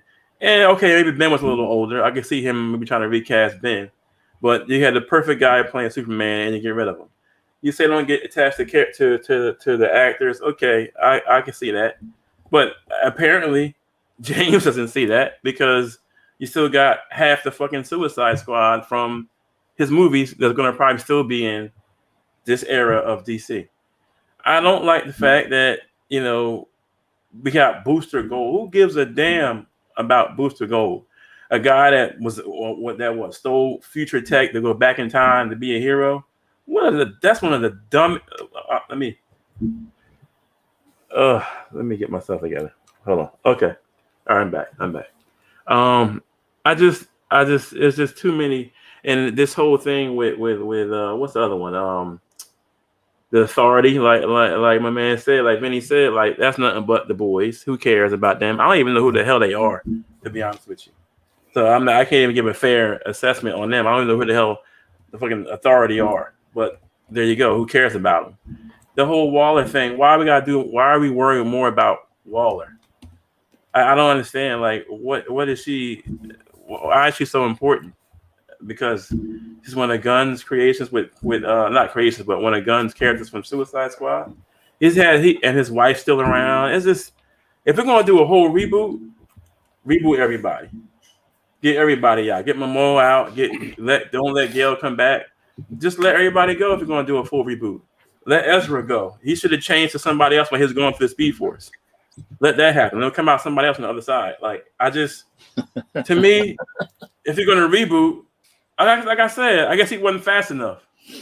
I guess he wasn't fast enough to change everybody over in this new universe, man. It gives me a fucking headache every time I talk about it, and it's like, and it's because I'm a DC fan. I love Marvel too, but like I said, everybody that knows me knows my pork and beans with me have been Superman, Batman, like since I was a kid. That's all been my favorite two characters, regardless. So to see them be dicked around, like Gunn said, oh well, the old regime dicked around Cavill, so we're not gonna do that. We just blah blah blah blah blah, and you let him go like a couple days later. Unbelievable. I don't know. Like I said, man, I'm going to see what happens. I want to see Superman. I'll see whatever this 25-year-old Superman is. If I like it, I like it. Maybe I don't know, but. Also, on one of Vinny's points, like we talked about the Trinity, and we only got Superman and maybe a decent Batman. We're going to a prequel of Wonder Woman. What is she, 4 in this movie? Like, she's not even grown. If we're going to get Wonder Woman, give us a good one. Let's talk about Wonder Woman. Let's talk about her sister Nubia. Let's talk about Donna Troy. If we're going to talk about Paradise Lost, that hadn't be grown or something. Like, why are we going back to like the prequels of the Amazons? Like, I don't know, man. I'm so frustrated about this whole DC thing. I can't even put it into words. But I mean, I'm just spewing out aggravation, degradation, and anger because it's just like they have a bunch of source material, a bunch of good material they could use for these stories, and they refuse to do it over and over and over and over. I'm just tired, bro. Like I'm tired. But that's my spiel. So, I mean, I don't know. And then another thing, this Monster Squad. Who gives a... I don't know. Maybe some people want to see the Monster Squad, I guess, because he did good with Guardians. But whatever. We'll see. I don't know, man. Okay. That's fair. I mean, that's a fair assessment for you. Like I said, it's how you feel about it. I get that. Butt Naked, there's anything you want to talk about? Anything you want to share, bro? Yeah. All right. I'll just kind of go through one thing at a time. First, the most important thing to me I think is exactly what Vinny said about people reading fucking comic books. All right. Nothing against Kevin Feige, right? But while the MCU has been a massive success and people have then, read comic books, I think they have drawn people to comic books. I don't think that's been a primary focus of the architects of the MCU, where James Gunn and these guys are actively saying, look, these are the books that these are the writers and these are the artists that we're using for our visuals, for the stories. They flat out said these runs we're actually adapting, like Superman, like Supergirl, Woman of Tomorrow. For these other ones, these may not be one-for-one adaptations, but these are ones that are being used as inspiration for the stories that we want to tell. It's giving acknowledgement and giving credit to comic book creators. And like you said, these books are selling out, not just physical, but also digitally. They're selling out. And they actually made Supergirl, Woman of Tomorrow free to read digitally through the DC Universe app or All Access, whatever it's called. So they're trying to get people to read the comic books, which has not really been like a big priority. Like the MCU, like Kevin Feige will announce, hey, we're doing Captain America, Civil War, and we're doing Infinity, but they haven't been like, check out these books, right? And to me, I was watching a stream on another channel, actually, Near Mint Condition, all about like omnis and stuff. Omar's a really good guy over there. And he was even saying, he's like, they're constantly giving these like collectible cups and shit out as promotions at theaters. Why aren't they giving books out? Why aren't they handing single issues of books to people who are going to these theaters? I mean, most of them are probably going to toss it or give it to their little, kid brother or sister or something like that. But if you get just a small percentage of the people that go to see these movies in the theaters to read that book and be like, you know what, let me pick up another issue. That was pretty good. You could have some converts there and you can make some money there on those. So I definitely think that that's a positive. To me, I think that's the biggest positive for everything that we've got with this announcement. Blanket kind of thing when people, say Creature Commandos, Booster Gold, Swamp Thing, like who asked for these, who wants these, let's remember that we are just a small portion of the people who are enjoying these. Like just because somebody here is not asking for a Booster Gold show doesn't mean there aren't a lot of people that are excited about a Booster Gold show. Also, when we say like, who the fuck knows who Booster Gold is? Who the fuck knew who the Guardians of the Galaxy were outside of like people like us until they did those movies? All right. Maybe Booster Gold turns out to be just like the Guardians. Maybe it doesn't. I don't know. We'll wait and find out. If I watch the show and I'm entertained by it, there are tons of people who didn't know anything about The Boys, didn't know anything about Invincible, didn't know anything about Walking Dead, right? Didn't know anything about the video game and The Last of Us, but these properties can bring in new fans, right? People know Superman, people know Batman, but if we want these other characters, these lesser known books to survive and thrive, an HBO Max show or a movie is a pretty good fucking way to try and help that. So that's an all upside to me on that front. Something like The Authority, definitely an out of the box choice, but that's kind of in James Gunn's wheelhouse. If they do it well, and I think they can do it well, they've already said that there are going to be some R-rated movies and shows in the DCU. So if they do it well, then it's got potential to surprise a lot of people. It also doesn't come with as much baggage because far fewer people are familiar with it. So they're not necessarily going to be tied to a specific version of The Authority in the same way that like people who have more comic book knowledge would be. So for the general audiences, this is a new batch of characters that they could potentially get people on who aren't, like it said, hardcore tied to, oh, this is what I think of when I think of The Authority. Yeah, that it may not work the same way for people like us, but we really only represent like 5 or 10% of the actual movie going audience out there. It's like there are tons of people who don't read any comic books that collect statues and hot toys like crazy and go to see these movies. So I think there's a lot of upside there. The Creature Commando thing, that's basically like an add-on. It's an animated show that you can watch or you can not watch. There's 8 episodes. It's not going to be something that I think is really going to have a massive impact on the DCU, although I do like the fact that they can go in and out of live action and animation and use the same voice and live action actors, like they've said. So that could be pretty cool.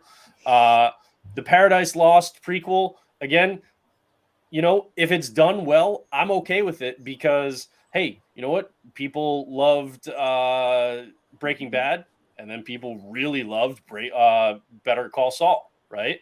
It can be done, and it can be done well. Also, remember, this is the first phase of the first chapter. They have not announced the entire first chapter.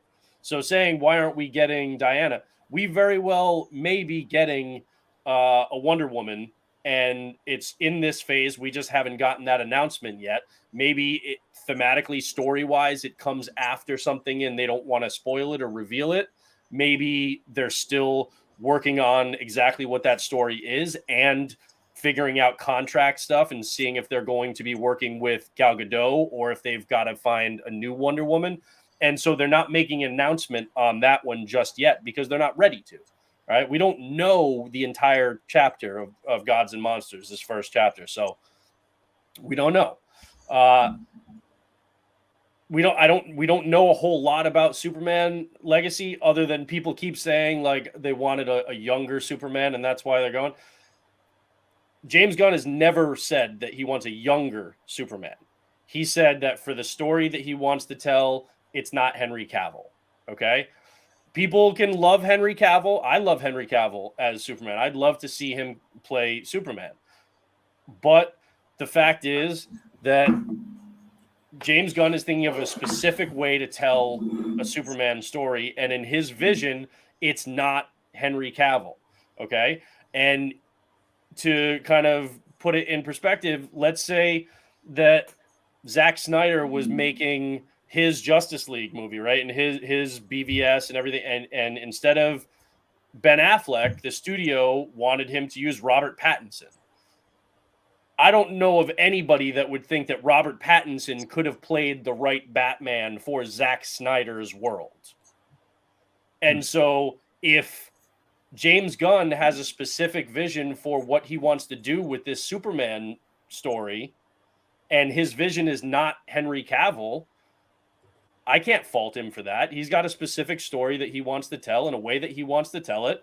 And he doesn't think that Henry Cavill is the version that works best for what he's trying to do. That's his right. He got the job. That's his right. So would I like to see Henry Cavill? Yes. Am I, going to lose sleep over the fact that we aren't going to have him? No. I also think that there's a possibility that down the road under the Elseworlds banner, as James Gunn has even kind of like hinted at in the past, that maybe we get a Kingdom Come and maybe Henry Cavill plays Superman in that. And they bring back Affleck and we have, a Kingdom Come, one-shot Elseworld film where we do get him back. So that's entirely possible. I'm really excited about the Green Lantern show. I like the concept. I like the idea of kind of that mystery that ties into the larger universe. Again, as long as Guy Gardner's not around too much, or if he is, like he gets killed because I fucking hate that character. But that's just me. As far as Waller goes, Viola Davis was great in that role, in my opinion, anyway. And I know a lot of other people who really liked her.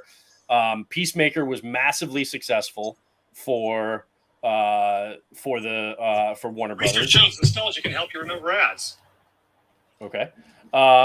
And then also, this is the thing that I think people, because they're so hurt over Henry Cavill being gone, that they're forgetting.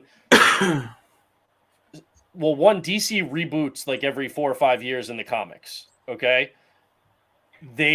Some stuff changes and some stuff stays the same. when we have Earth 1 and Earth 2 and Earth 3 and all these different Earths within the multiverse, sometimes a character looks exactly the same. They have a doppelganger in another universe, and sometimes they're a completely different character, completely different look and everything. They did that on the CW shows, right? So you can have the Flash reset a large portion or reset the DCU, and some things are going to stay the same, and some things are going to change a little bit, and some things are going to be completely different, because that happens when they do reboots in the comics. That happens when they go from one universe to another universe in the comics. So they can do that here. Is it a little bit more troublesome because it can get really confusing to people on the screen? Absolutely. Do I think that Warner Brothers and James Gunn handled the communication of that well? No, I do not. They could have made it a lot easier for people to understand what their intent was. And I think that's their biggest failing there. But the fact that, Cavill would be gone, but elements of the rest of it, like Shazam, might stick around, like, that shit happens in the comics all the time. So any being upset over it happening right now is strictly out of love for Cavill in that role, and not because it's something that shouldn't be done or is not allowed to be done in comics, because it's done all the fucking time. Last thing is Batman. And for that one, I'm totally on board with them doing Damian Wayne. I think that with Damian Wayne, they have a unique opportunity. If they tell the story right, if they fuck the story up, then they fuck the story up. Like, I don't know if they're going to until we actually see what they do. But I think there's potential for really good stuff there, because you start with Damian Wayne, but that doesn't mean, and again, like Vinny, you said, hopefully they're not going to be like, he's the first Robin. Okay. I don't want them to do that. What I want Nightwing to be in this, okay? Because people have been wanting a Nightwing movie forever. And the thing is, if you want to go chronologically through all the Robins, it'll take 30 years of movies before they can actually do enough to get through. And it's like, even if you want Tim Drake, well, you still got to go through Dick and you still got to go through Jason Todd, but they also have to have enough time in their role to cement themselves as Robin before they transition out of the role and somebody else comes in. So you're looking at 25, 30 years. There's no way that they're going to be able to do that. But if we do Damian Wayne now and they do it well, we can have Nightwing already established. Maybe we have Red Hood, and then through additional solo films, shows on HBO Max, whatever, like they're kind of doing with like the Penguin to flesh out like the Batman, Matt Reeves Batman universe, we get a Nightwing, we get a Batgirl, we get, something that's got Tim Drake and Jason Todd, or maybe we don't. Maybe it's one or two. I don't know. But the best way for us to get multiple characters in the Bat family like that is by starting with Damian Wayne and then working your way back through flashbacks and other things, and have them established and have like a full-grown Dick Grayson as Nightwing, which I would love. And you don't have to work through the chronology and take 15, 20, 30 years to get to those stories with Tim Drake and then with Damian Wayne. So I'm all for it. Again, if they do it right, if the story is good, that's the best way, in my opinion, for us to actually get Dick Grayson, Jason Todd, and the rest. And Batgirl, too, in whatever form she might take in this. So was it a perfect thing? No. But they definitely fucked up on the communication overall of it, I think. They did not do that very well.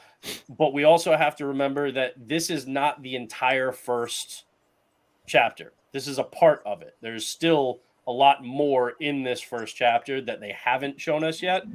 So I understand being cautiously optimistic. I understand being a little disappointed with certain things and not seeing other things. But ultimately, we got to see what they're going to do. And we're 2 years away from seeing any type of movie or show from them in the first place.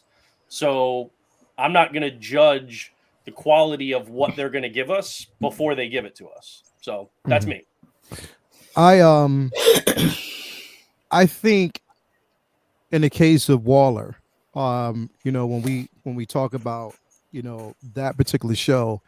I think that could actually also be a bridge to kind of welcome in, because again, I think we're getting Waller, we're getting Superman Legacy, we're getting Lantern, the Lanterns, whatever, but we're getting so is Waller coming before the Authority? I think so, but I'm not 100% on that. Because I think Waller could be the best way to introduce a team like the Authority.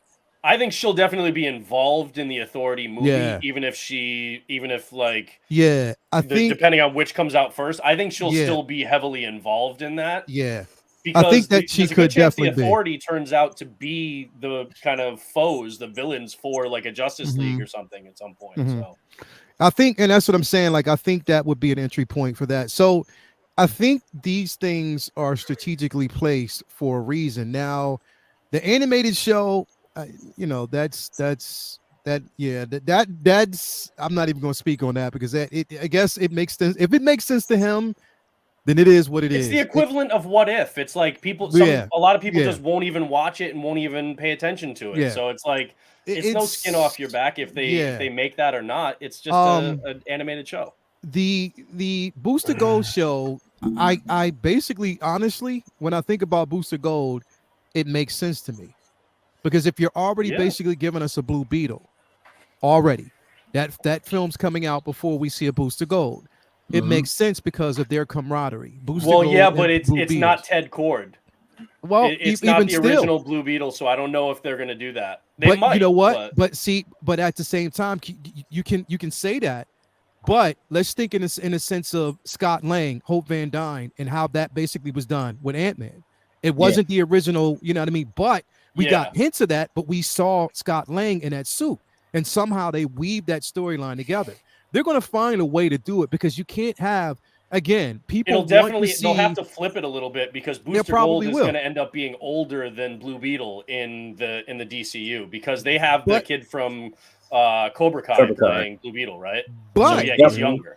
We still don't know what they're going to do with, because again, he's talking about a 10-year plan. They don't have to give us a older version of Booster Gold. They don't necessarily. They described him as like a former athlete, so I think he will be a little older. But they haven't come right out and specified. They haven't come right out and basically specified, and he's also a man of the future. So again, there could be different ways that they actually do it, but they're not going to miss the opportunity, even though it's not Ted Kord. They're not going to miss the opportunity of giving us a Booster Gold and a Blue Beetle camaraderie. They're going to find a way to do it because we know in the comics it has been successful. Even though it's two totally different versions, we know that it's bound to happen, and it makes sense to me. Superman Legacy, again, just have to wait and see how he's going to do it, and it's going to depend on, because here's the thing. I went into this whole thing already knowing that Cavill had nothing to do with it. I already went into it. I knew that when these announcements were going to be made, so I wasn't setting myself. And the thing is, and I think everybody has to understand, don't set yourself up for failure, because it's not going to happen. As much as we bitch and moan about it, it's just not. It's not going to happen. I'm very interested to see who he'll be fighting. Exactly. I'm interested to see who's going to be the actual villain in it. You know what I mean? How they're going to actually make this and bring this into fruition. So again, with that, there's a level of skepticism, but I am anticipating. I want to see how it's going to actually work. You know what I mean? Same as, what is it called? The bold, what is it called again? Brave and the Bold. The Brave and the Bold. That's a Batman. Yeah, so I'm definitely interested in seeing how the Brave and the Bold is going to basically pan out. Because again, to me, there's a lot going into such characters as, especially with Damian Wayne. There's a lot that goes into that character. You got it right. Congratulations. You know what I mean? There's a lot that goes into it. So again, don't just brush over it. Now, here's my thing.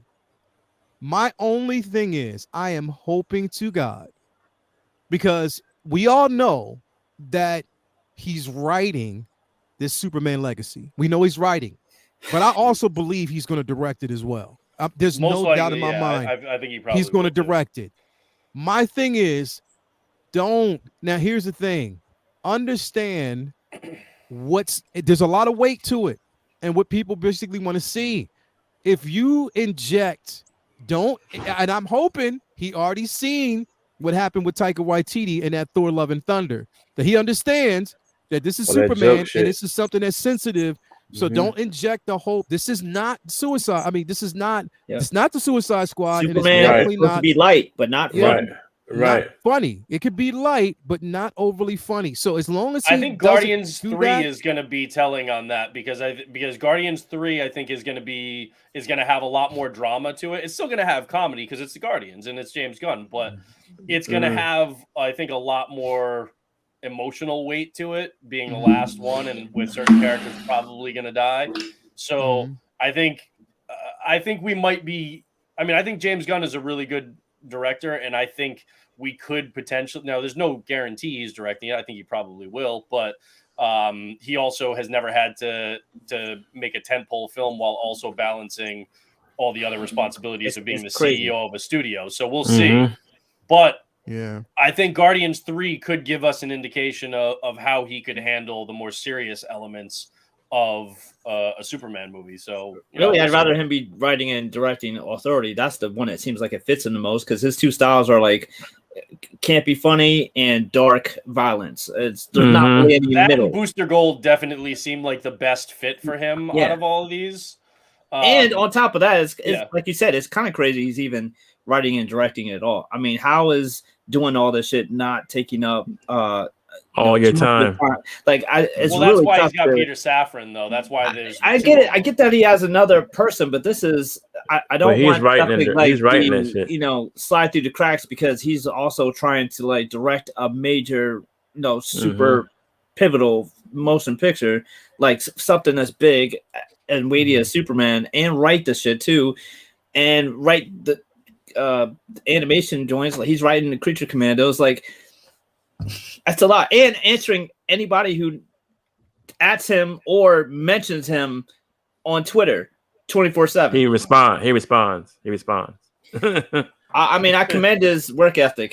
He's working hard. At the like same whether time, like people would complain love it or hate all the shit Feige he's doing, wouldn't he is answer working people. hard. I give him that. He's definitely trying to give us a better representation of continuity and better focus and direction at all. And that's one of the upsides I feel about this is there's a lot of this that I'm not really feeling, but I feel like what we had before was just a lot of throwing shit at the wall and seeing what sticks. And it's kind of like one of those things where like I might not know the direction we're going, but at least somebody made a decision. Like even if it's a lot better than what are you hungry for? I don't know. What you hungry for? And so long that you just go to bed hungry because nobody can make a decision. At least we're going to a restaurant where I could get some chicken fingers and fries. You know what I mean? Like it may not be where I wanted to go originally, but there's something to eat there for me too.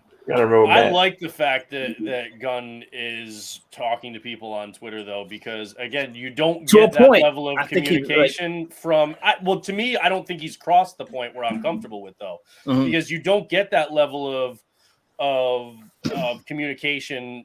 Again, nothing against Feige, but he's not answering people and telling them this is the plan, this is what we're doing, right? He does that whenever the hell he decides it's time to do that. Gunn understands the power of social media. And not saying Kevin Feige doesn't, but I think Gunn appreciates it. And I mean, Leo, how many times when it's Hot Toys and we're like, God damn, wish they would be a little bit more communicative, right? Or statue companies, or again, Marvel executives and say, hey, what are you doing? Like, what can we expect from this? Or DC when it was under the previous regime and they wouldn't tell you what was going on. People wanted the Snyder Cut and they're not even responding to you. All of this stuff. Now we're getting that interaction and he's actually answering people. But it's the people who don't like what he's saying. I'm not saying you, Vinny. I'm just saying, like, in general, I've seen, like, the people who've had the biggest problem with him on social media, the people who don't like what he's saying or don't like the slate that he's putting out. But other people who are either happy with it or like, okay, well, I'm not sure, but we'll see, are happy that he's at least, like, there were times where people were saying, The casting is already well underway for Superman Legacy, and this actor is the lead for the top prospect for Superman. And he flat out responds, he's like, no, we haven't started, and I don't even know who that is.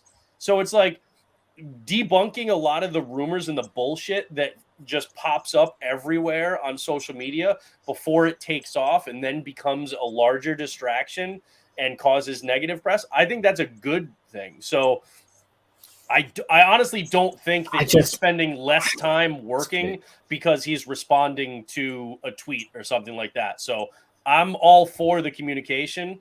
I don't think it's gotten to a point where it's problematic. If it does, okay, then deal with it then. But I don't think we're there yet. You know what? I think, okay, he can be as transparent as possible, but I think it's like now it's time to put action to those words.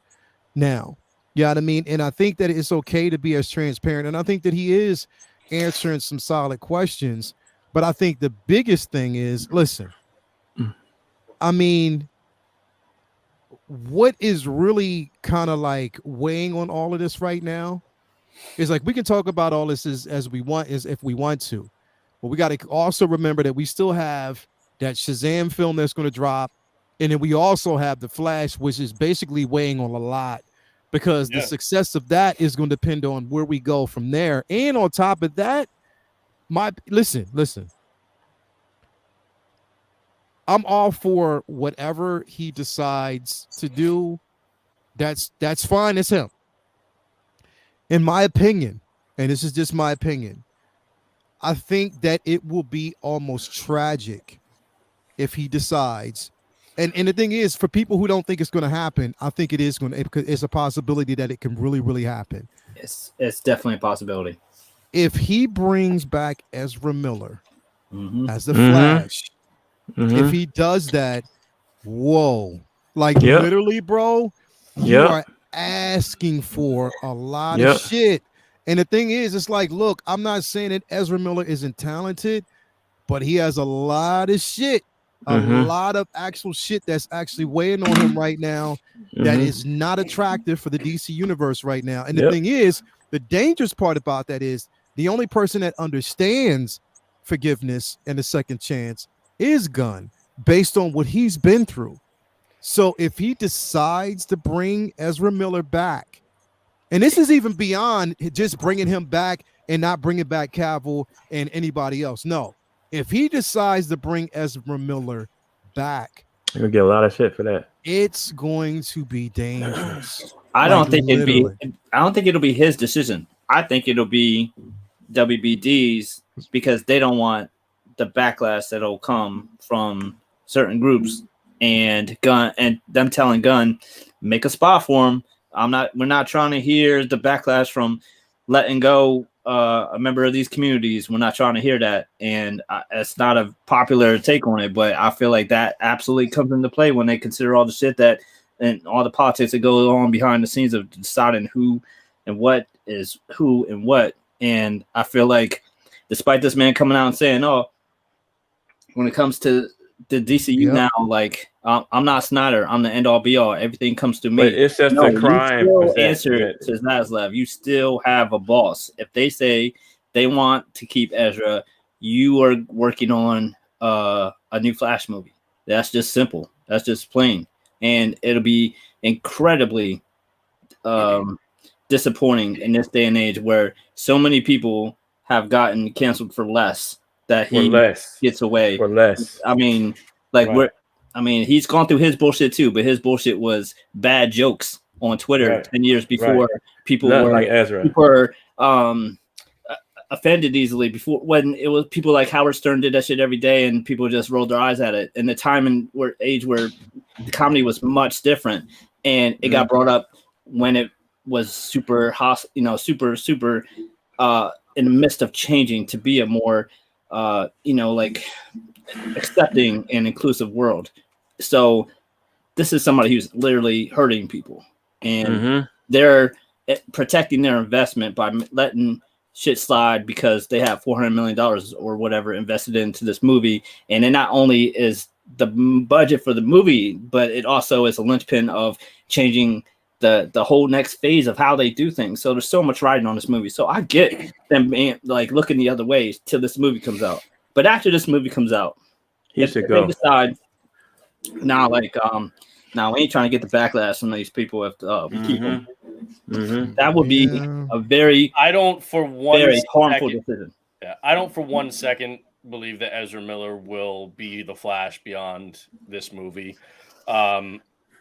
Like Vinny said, yes, James Gunn understands what can happen and the you know, the nature of second chances and stuff like that. But some ill-advised tweets a decade ago is an entire world away from what Ezra Miller is dealing with right now. They made the exact right PR statement for this, which is we're supporting somebody who is in recovery for mental health issues.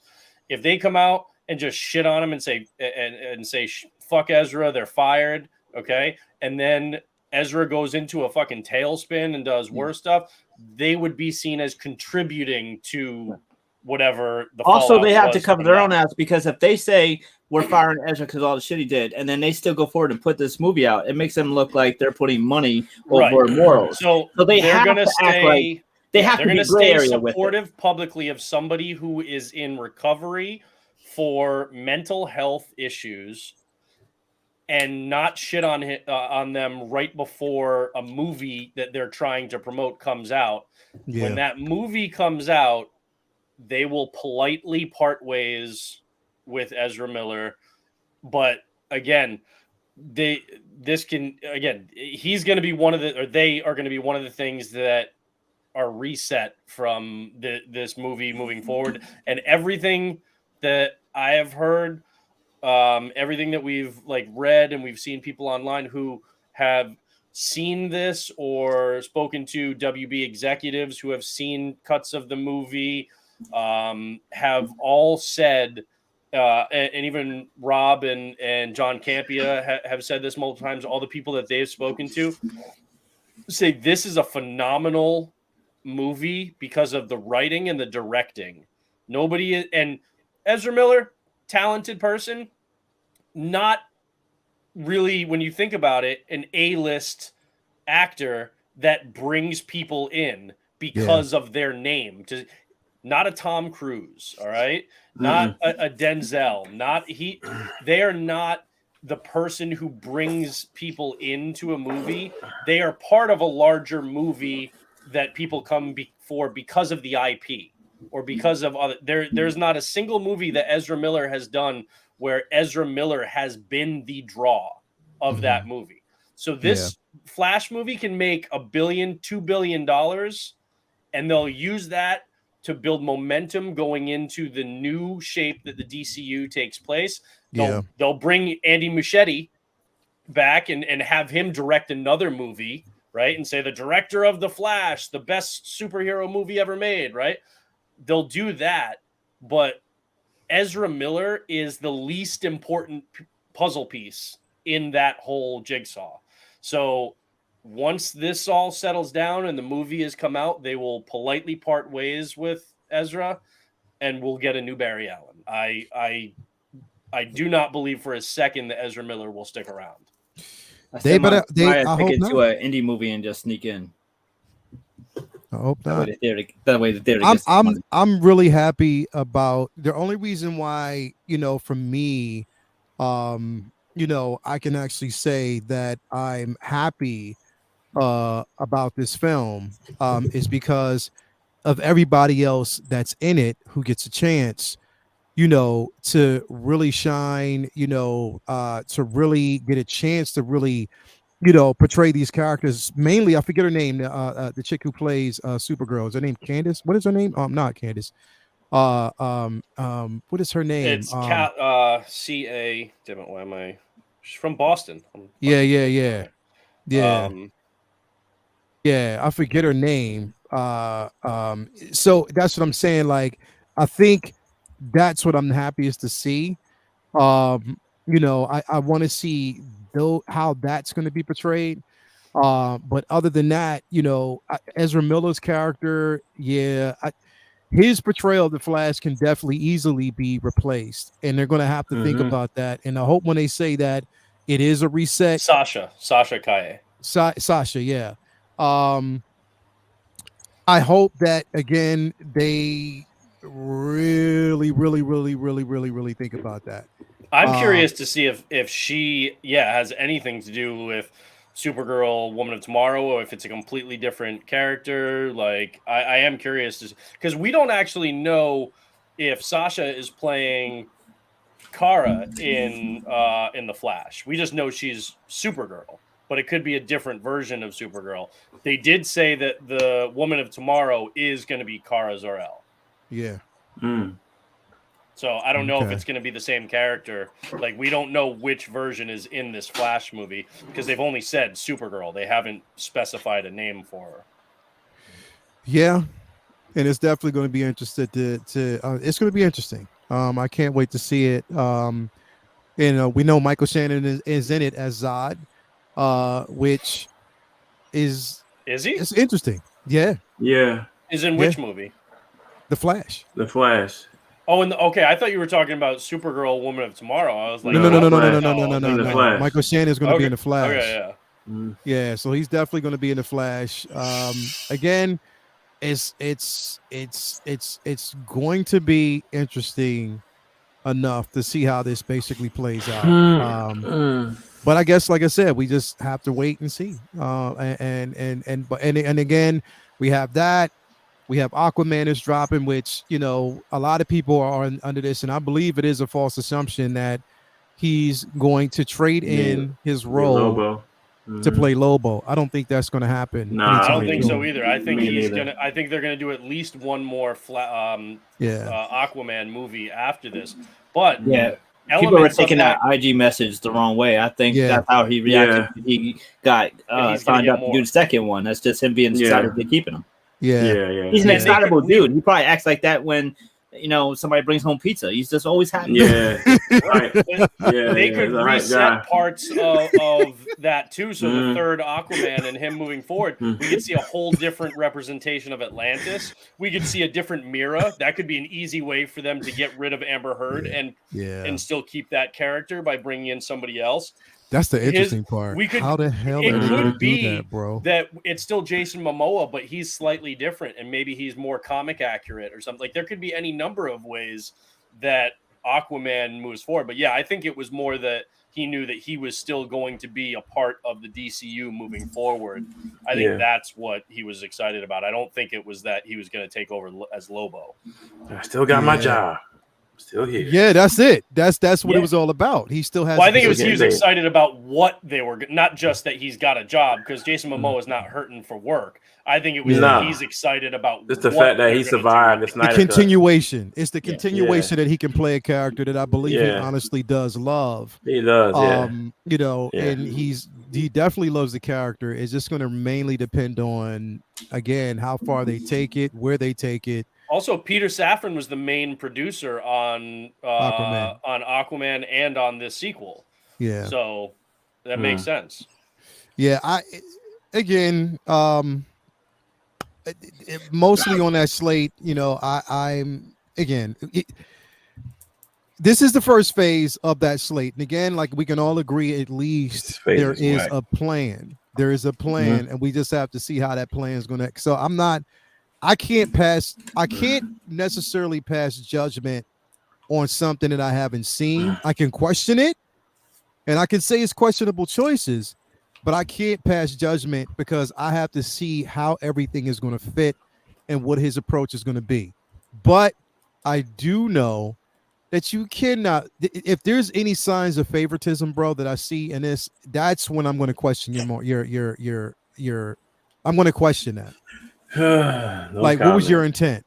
You know what I mean? And that's my only thing. What was your intent? Because that's going to be talked about. As much as I don't at this particular point, I understand that if it's a reboot, then I've already gotten myself used to the simple fact that we're not going to see Cavill. And I think we have to understand that we're not going to see Cavill and let that man move on. But you also got to remember, he's the only thing that has been announced as not coming over from the previous DCEU so far. Like, I'm sure there are going to be plenty of things that aren't going to be coming, but this isn't like James Gunn is getting rid of everything from the previous one except people from Peacemaker and Suicide Squad because that's what he did. Not doing that because there are plenty of other elements, Shazam, Blue Beetle, all those things, some elements maybe of the Flash. There are all these things. Remember, Amanda Waller wasn't like brought in because of James Gunn. She was brought in before he even got there in the Suicide Squad. Well, Shazam is before the reset, so for all we know, Levy's out. Well, but what he said was in the video, in that planning video that he put out, he said Shazam, because Shazam is part of the old regime, but he said Shazam has always been off in its own kind of corner of the universe, so he fits easily moving forward. Because remember, we saw a Superman logo, but they didn't have Cavill in that movie, so we never saw him. So there's no direct ties to the previous universe. Well, in the same way, that's the same suit that's without Cavill's face. But that's his suit. And isn't Wonder Woman in the sequel? I think that's a rumor. That's a rumor. But I think they got rid of her. We don't. But again, like right now, we don't know that. They could easily cut something like that out. But also, Blue Beetle was filmed under the previous regime, but because nobody's ever seen it, they can just be like, okay, yeah, this is coming out. Blue Beetle absolutely is an exception for sure. But he just fits right in. Yeah. So again, it's just if he were just getting rid of everything except basically what he had from Suicide Squad and Peacemaker, then you could say, okay, that's favoritism, nepotism, whatever. But that's not the case as of right now. So we can't just say, oh, that's favoritism. You're just keeping the people that you liked from that, because that's not the case right now. The only with thing Suicide Squad was his thing with Waller. Like Waller's there. That doesn't matter. No. But he's not getting rid of everything. But Waller was before he came in though. Waller was I understand before that he became the regime. So he's just bringing a character. He's emphasizing. And here's the thing, bro, about Waller. I mean, look, Waller's one thing, but I'm just happy to see. I keep forgetting her damn name. Viola Davis. I'm happy to see Viola Davis in the lead role because I watch anything she does. She's a great actress. I'm not taking that from her. I will watch anything that she does, and as long if he can make again, I can't pass judgment on it. I'm gonna wait until I see it to see, because the thing is, all right, I'll give you an example. I said the same freaking thing about Joaquin Phoenix as the Joker. I was like, get the fuck out of here. That's not gonna work. It was a good movie. I remember you being real pissed. I remember you shitting on it before it came out. I was shitting on it. I was so fucking pissed about that movie. That was a good one. But I saw it and I was like, yo, wow. That was fucking phenomenal. And I went and saw it again. You know what? Yeah. I think people need to realize that that's possible too. We can say that looks like absolute bullshit because at the time it looks like absolute bullshit. If it comes out and it's great, then you can say, you know what? Turns out it was great. That does not take away that you shouldn't have said that it looked like bullshit in the first place, because if it does, that takes away you being able to be assess the movie like if Ant-Man Quantumania looks like it's going to be dope, and if it's not dope, were you wrong because you thought it was going to be good? Right, you can have opinions one way or another. If it comes out right. If all we ever did was wait till we see before we had any opinions, we would just be like, everything you do, yay, and then what would we talk about for 2 hours? Right. If you like everything. But that's why I'm not a yes man. I'm not anybody. But see, no. I don't like something. I don't like something. Because none of us you're supposed to. It's constructive criticism. You're supposed to express that, and that's what I'm saying. Like, you're allowed to express it. Me myself, I told you, I have reservations. I have a lot of reservations, but even with those reservations, for me, I just have to see it, because if I say I don't like it right now, right?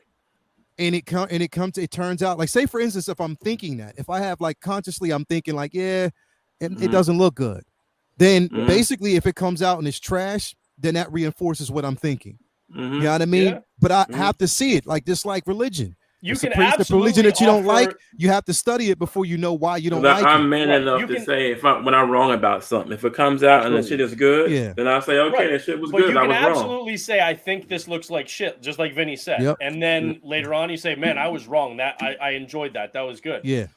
What I think people are too quick to do right now, though, is in their criticism, because this isn't the slate that they wanted and the way they wanted it to be announced, they're in their criticism, they're layering in nefarious intent on the part of James Gunn or Peter Safran, and assigning, like saying, oh, he's only keeping that show because his wife, and he's only and showing favoritism, when there's literally no evidence of that, because we don't know which parts yet are, like, he hasn't said, obviously Jason Momoa is sticking around. He hasn't said Gal Gadot is gone. He hasn't said any of these other things are gone.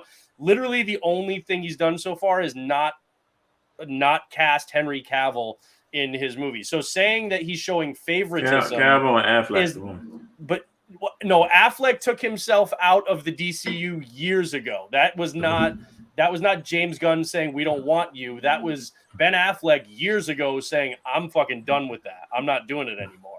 So right now it's only him not hiring James Henry Cavill. He would. He said he wanted to work. He put it out there for him to direct something. He said that. Exactly. But again, we can't assign nefarious intent and accuse somebody of favoritism right now when there's literally no evidence to support that yet. If you dislike the slate that they've announced, that is fine. But to criticize him for keeping Waller or anything else because you don't like the fact that he didn't keep Cavill is bullshit. But you know what, though? You can't lie, though. You have to basically say he ain't going to fire his wife. His wife is going to be there, bro. She's not going to. Her role is a bit part. Like, that matters to nothing. Oh, I guess Superman wasn't a big part. He's not going to. Right. It's not like she's playing Wonder Woman.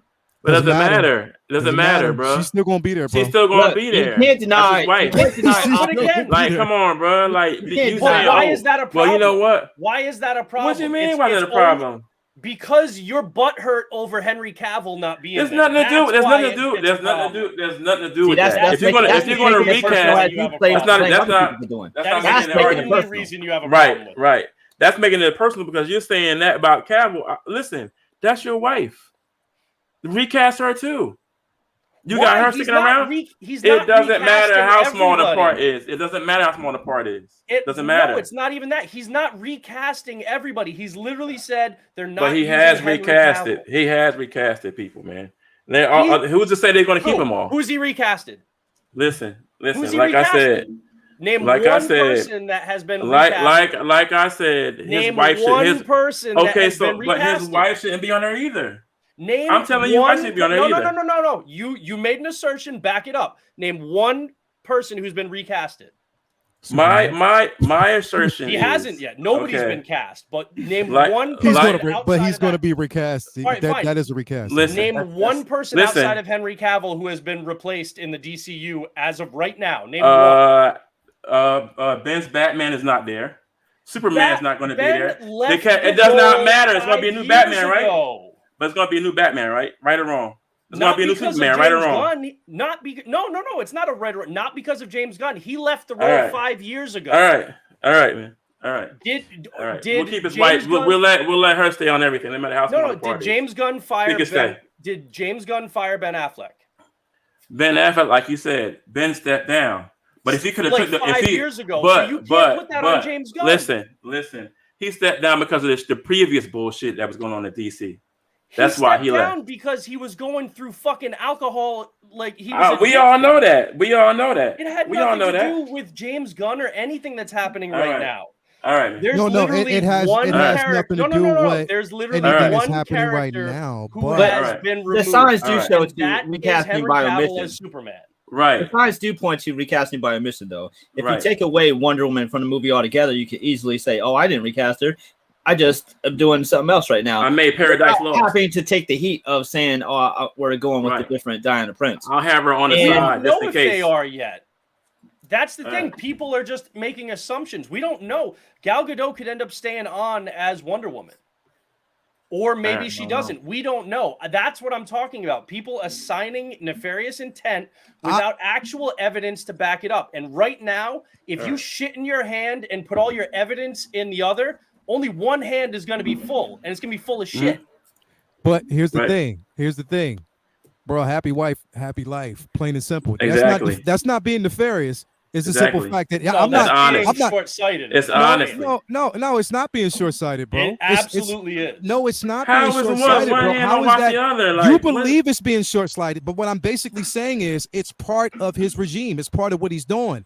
Plain and simple, bro. Exactly. It's a character. No matter how small the role is, It wouldn't be the he's first still not person in letting her Hollywood go. to play That's just people, done what that. it is. people that they Right, like working right. with, whether Exactly. it be related to them or not. Exactly. But what? Wife, Here's son, what wife, you're son, missing. cousin. They Here's do it what all you're the time in missing. Hollywood. Here's Who's what done? you're mi- Hold on. What's his name? Who is you're the missing. director Here's who what you're basically? missing. Wait a minute, hold bro. on. Wait a Oh, minute. no, What no, I'm no, trying no, to no. basically say is who was it? And especially, what's the name of the director who directed Batman the very first time? What's his Burton. name? Tim Burton. Burton. Tim Burton. So okay, Tim Burton used his wife in so many damn films. He did. He used her. Okay. And that's what he did. He didn't have to, What but does he that have did. to But he do with did. This is what I'm saying is it's not being nefarious. It's talking about the simple fact that this man is not going to get rid of his wife. She's going to play a role in the DCU. That has nothing to do. It's not being nefarious or having intent just because Cap was there. I can give two fucks if Cap was there, to be quite honest. That would only be an issue I can give two if fucks. he was Just do the right thing. Do the That same would thing for only be everybody. an It is what issue. it That would is. only be a valid issue if he was recasting the entire universe, but then just kept her because of favoritism. He It's has not saying done favoritism. that. It's There is saying that he's one going to character. keep Okay, his one wife. character Employed. But that is your not point stems being- upon name one character that he's recast. But okay, name one character that he's bringing back. Name one character. One character. Aquaman, Jason Momoa. Okay, Amanda Waller. They haven't Amanda announced Waller, anybody right. else. but first of all, we don't know that he's bringing Aquaman back. We don't know what Momoa is even happy about. Right. Now, two, Right. is it You really part of his? It literally could 5 be minutes Lobo. ago just said that you believed 100% that that's why he was. But now you're trying to. No, I backtrack. didn't. No. But No, wait, he we're said we talking don't know. facts here. I believe it. I don't know if it's true. I don't know that Okay, Aquaman. all right, fine. I don't That's know what that he for sure. thinks. That's what he Exactly. thinks. You're saying we're speaking definitives now. It's Oh, not a right. definitive that there'll be an Aquaman 3 under this DCU. Right. So we don't know that there's Okay. right now. My point is right now there isn't Weasel is back. anyone His brother. from the Snyderverse that is back either. It's not nothing's been cast either way. Right. So again, it doesn't matter if there's no evidence on this side and there's no evidence on this side, then you can't make those assumptions. It doesn't You you're absolutely trying to can make an say- assumption that he's going to keep his Yes, wife. he can. Yes, he and can. that's an idiotic assumption. How He's is already it? said How is that. it? That's an your idiotic opinion. assumption Because to there's assume That's your literally opinion. that, no evidence to what's back the it up. character's name? What's his wife's name in the show? Harcourt. Oh Hardcore. God. You're telling me it's absolutely idiotic to assume his wife will continue to play hardcore. Is that what you're No, it's absolutely idiotic to assume that there's anything remotely nefarious or anything on this because you don't actually have any evidence one way or Why the does other. him keeping If his you're wife on saying- mean that it's nefarious? That doesn't mean it's if nefarious. it wasn't, you It wouldn't really be bringing doesn't. it up because you No, guys are bringing I'm it up as a saying- way saying, No. "Oh man, it doesn't matter. Henry Cavill got fucked, but he's going No. to keep his wife No, because he doesn't want to piss her off." I made the statement You're that happy ascribing wife, happy nefarious life. intent. Happy wife, He's happy life. bringing this. I'm going to say this. I need to say this. I'm going to say this like I said before, so it's plain.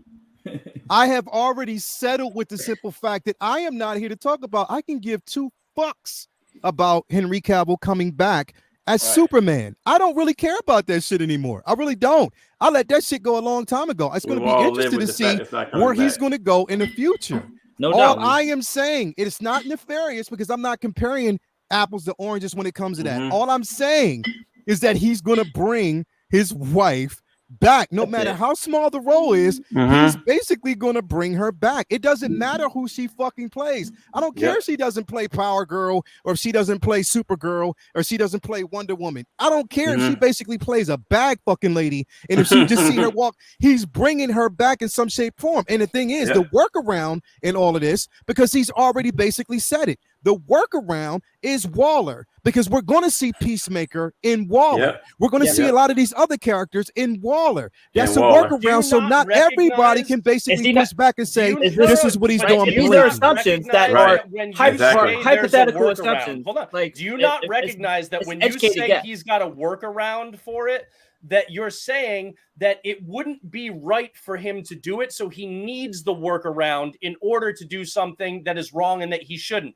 But You're he said it himself. No, you're implying by he saying said it himself. that, no, he said it when he made the announcement. You are implying. How is it implying? If he said it when he made the announcement, keeping my wife. He said no, but he said that he's going to introduce Waller, and in Waller, we're going to see the Peacemaker. We're going to see everybody from that universe. So that includes his wife. Not if he didn't say the entire Peacemaker team. I don't know if she's going to be there. But that's still his show. What I'm saying is that when you say he's using a workaround, you clearly don't realize subconsciously that you are implying that he's doing something wrong and needs a workaround. I'm not saying that he's doing anything wrong. He's being strategic, and I'm saying shit. You just said anybody would use basically do that. Happy wife, I'm happy life. saying the workaround to bring a lot of these characters in is to have Waller. Is that wrong? No, I'm not saying it's wrong. He's going to do what he has to do. And if it makes sense to the story, why the fuck? Because the last time you seen Waller is she was publicly humiliated by actually ousted and arrested in that show. Right. So it makes perfectly good sense to use Waller as a vehicle to introduce, or not introduce, but to bring these characters in, because now we're going to see her side of how she views everything, and it makes perfectly good sense. We're going to see by having the show we're going to see who survives the reboot. And by having a show called Waller, you don't have a show called Peacemaker or Suicide Squad for people to go without having a Peacemaker. You have an out. Right. The workaround would be, it would be a workaround if he wanted to keep his wife and he figured out, okay, I'm going to use Waller just so that I can keep my wife in the DCU. That's not what's happening. Waller is obviously a more important. You really think that he's keeping the character of Amanda Waller and Viola Davis as the actress just so he can justify keeping his wife in the DCU? Saying that's the only you're reason. missing the point. All I'm saying is you're forgetting that you're not realizing that you're ascribing that to that's it, your whether you assumption. mean to or not. You're assuming that's what I'm saying, and that's I'm not the what I'm only saying. motherfucker on this panel This not is making what I dumbass said. assumptions. This is basically what I said. Is that he's bringing? You're the only dumbass motherfucker that's assuming everybody else on here is making this. All I am fucking saying is that he's bringing his fucking wife into a show, and it doesn't make it a bad thing. It's not maybe. He's doing this shit, bro. It's gonna fucking happen if you don't think it. When that shit happens, I am gonna blatantly send you a fucking picture like, yo, I told you the fuck so. He's bringing his wife in this fucking show. That's all I'm saying. It doesn't say that it's wrong. It just said that that's what he's doing. No, you can't have it both ways. Vinny a minute ago said that Aquaman he believed was going to be in the DCU, but he didn't have confirmation. You believe she's going to be there. You don't have any confirmation. You don't have any evidence. You're talking out your ass. Yo, you right now, bro, right now, honestly, if you I can't put words into it. Anyway, moving on, everybody. We're gonna move on from it because again, all I am saying is that I'm gonna end this by saying happy wife, happy life. There is no fucking way that he's not going to bring his wife back in the picture. That is all I'm gonna say. End of the fucking story. I'm moving the fuck on. That is all the fuck I am saying. Is that he's going to bring his wife in. That's it. She's going to be there. She's a part of that story because she was one of the ones that was there when the shit were fucking went there. And I hope if they're doing Waller that they bring in her her niece or her daughter. Her niece, her daughter. Because she was fucking phenomenal, and I want her back because she was dope as fuck and really an important part to the story. So I definitely hope that they bring her back. Because it's going to make sense. All I'm saying is Waller, I love the simple fact because I know people are hating on the simple fact that they're bringing Waller back. I happen to love it because it's Viola Davis, number one. I love her as an actress. On top of that, you know she's going to be vengeful as fuck because she was ousted. Yep. You know she is. And I want to see how that shit is going to fucking play itself out. And I noticed that the only person who hasn't said shit the entire time is John Cena. I haven't heard shit from this dude. Yeah, he's been quiet. He's been quiet. super duper quiet, which is smart on his Yep. part, not to Smart. say shit. Is to sit back and just He's been basically quiet. watch how this shit basically plays out. And the thing is, to be quite honest, I don't know about everybody else because I can't speak for him. I love the Peacemaker show. If they bring that shit back, and I want them to bring that shit back, I would be so happy if they do because I enjoyed it. It was the most successful thing that they did. Definitely, I need that shit back. So all I'm saying is, if they decide not to do it and they bring Waller in right now to bring them back in, it's a smart fucking move. Regardless, that's just the way it is, and people have to basically live with that. But I'm saying we are going to definitely see his wife back in that role because it's not going to make sense to recast her. It doesn't make sense. It's the, imagine the irony if they brought back everybody from Peacemaker. What is wife? People will be mad. Hold up. But did we or did we People will be mad, bro. But wait a minute. Did we or did we not see her in Black Adam? Wasn't she in She was in Black Adam. Yep. Exactly. She was in the prison. Yeah, she was in Black Adam before he became exactly. So she was in Black Adam before we even knew anything about him coming anything in. about it. Exactly. Right. So that's what I'm saying. I'm not saying that it's nefarious to bring her because it just mainly makes sense because she's part of that universe, and we're going to definitely see her again. Yep, she'll be back, and that's going to be, and it's cool. It's cool to basically do that. You know what I mean? That's her character. And that's his story. The bottom line is, listen, right now, look, we can talk about it, we can disagree, we can do all of these things. But we have to still see. It's so good. It's good to really formulate your opinion about it. But here's the thing. These conversations that we're having, all of us are basically having at this very moment. There's other people that are having the same conversations. Yeah. This is what pushes the needle forward. And to be quite honest, this is what James Gunn wants. This is what DC needs, is these conversations because it keeps it relevant. Plain and simple. Keeps it fresh. Yeah. And Usually second kid, you're right. His wife is basically the Maria Hill sort of the DC. Yeah, I don't mind that. I wouldn't elevate her character to Maria Hill status. I don't think she's like the closer analogy would probably be, not that they're the same type of character, would more be Amanda Waller to Maria Hill than Harcourt. Harcourt doesn't really have like a significant presence. The Fury. Wild Beast. Well, yeah, but I mean, like, but remember, like, Maria Hill also takes over S.H.I.E.L.D. more often than not. Whenever, but that's kind of the Nick comparison. Fury's not Waller there. being Fury and Maria Hill being. I get that. I just think that's Harcourt's nowhere near as developed a character as Maria. But Hill I liked, but I think that's at least where they're going with it. Yeah. They want her eventually to be looked at. It'll be like Maria Hill, like a number 2 to Amanda. Because the thing is, because she wasn't she sort of like a number 2 to Waller? Yeah. She was, yeah. So that's what I'm saying. She can take over Waller's position. And to be quite honest, I loved the way I loved her character in Peacemaker. I did. Yeah. I loved it because she was fucking tough as shit. She was smart as fuck. Yeah. And I love that character in Peacemaker. So it makes sense for her to take over that role for right now, and for Waller to be vengeful because, like, you fucking betrayed me and I had you under my wing. So it does make sense for something like that to basically take place. You know what I mean? Now, at the end of Peacemaker, she got locked up, but then in Black Adam, she's back in charge. Like, so is Black Adam after Peacemaker or before? It looks like it might have been before, to be quite honest. I don't know. It could. Who knows? Who knows? I don't know because she didn't get arrested at the end of Peacemaker, but she got like outed in like the media by her daughter. Yeah. So. Yeah, I don't know. That's the thing. They didn't really make it. And never said it was like before or after. I just knew she's back in charge again. That's what it seemed like.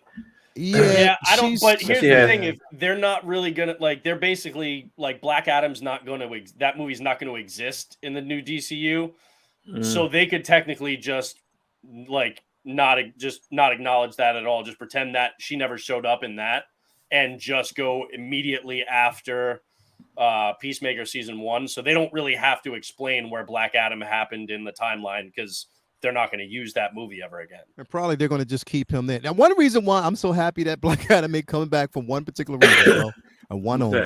So they can get a Black Adam who's actually willing to fight Shazam. Well, yeah, that right. too. That too. And have the ears and the haircut. Yeah, that too. But also, I ain't got to see that fucking kid no more, bro, because he was getting on my nerves. Listen, he got he the was- fuck that on my if that nerves. kid, if the That little kid, if bro, he was I not didn't- in the movie would bro, have been when he- great. Look, bro, Yeah. when he came around the corner on that fucking skateboard smiling, I swear to I wanted God, to I trip was so fucking Yo, mad, man. bro. And then he wanted had a to trip him. cape on and shit. I was Yeah. like, Yo, yeah, come on, you got away bro. from the cops on the skateboard too. Yeah, bro. Like that's what I'm saying. It was some tight ass roads like that, bro. Like, Oh, come on, bro. Look I like liked- from Tony Park Skate Park. How the street look like? Come on, how the hell I you get away from liked spot I five liked cops? The Rock as Black Adam. I think he did a good job. I don't think he was perfect in it, but I thought he did a lot better than most people were expecting. He did a I good liked the movie. job. I don't but think at least- it It at was a least I don't good have think the movie. It wasn't a ears- perfect movie, but I the enjoyed ears it or the for what hair, it was. nothing. I couldn't stand that kid. Yeah, the The kid kid was was awful. definitely the worst part. I But couldn't understand that kid, the- bro. the That's thing the only is, part about it. I mean, here's the we thing. could, but look, Black Adam never would have gotten his own movie if it weren't for it being The Rock wanting to play it. Black Adam would, Yeah. at best, have been a villain in a Shazam movie. So we Yeah. might still be able to get a comic accurate Shazam, Black Adam, in the new version of the DCU moving Well, forward. I think But he's Flash not gonna ran get his own fast movie. enough. I think Flash ran fast enough to reboot Black Adam. So I think. let me ask y'all a question. I'm gonna then we're gonna stay too long, but I'm gonna ask y'all a quick question.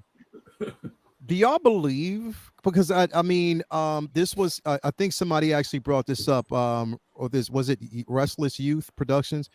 I think he brought this up earlier about the whole Henry Cavill, the Rock Johnson Henry Cavill situation with Power play. Oh, Cavill fired. He the fired power her. play. The power play with as far as them trying to muscle in or now what would they say it was Rock that was trying to muscle his way in. Do you believe is that something that y'all because the That thing is it's sounds- like I don't think That sounds very much like The Rock, but not at all like Cavill. not like So that. it could have been Cavill just saying, Yeah, I don't- "Hey, don't worry about it. I got you." And then Rock and going then, like, to do it. I feel Right. like Henry just like accidentally like caught a stray. Right. That's what He it feels fell in the like. And it was easy for him to catch a stray because Yeah. they were already sour on him anyway. For whatever reasons that they have their reasons. I feel like Yeah. it's kind of like if you don't like somebody and then somebody who you like kind of forces you like, nah, this is like with that. us. He's Right. cool. I'm vouching for him. Right. All right, and you're like, all right, fuck. Now I don't like you either. Right. Yeah.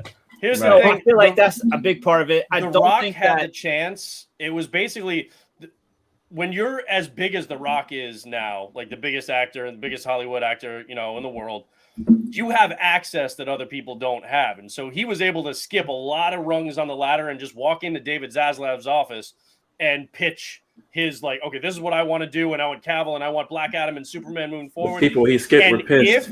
if Black Adam would have been a box office success, it would have then worked. he would have gotten that. Mhm. And Yeah. and Warner Brothers would be all about Yep. the Rock business right now. Yeah. Mhm. It's just that the movie underperformed. It was an enjoyable movie, but it didn't make money. Nah. And that was the problem. If it had made money, winning solves everything.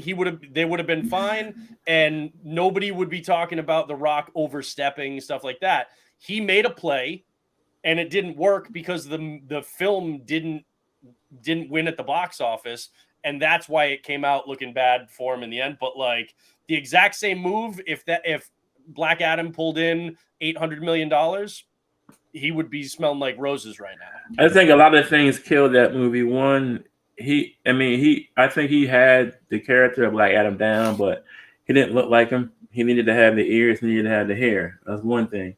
Two things, that little boy, his whole character, from start to finish was just annoying.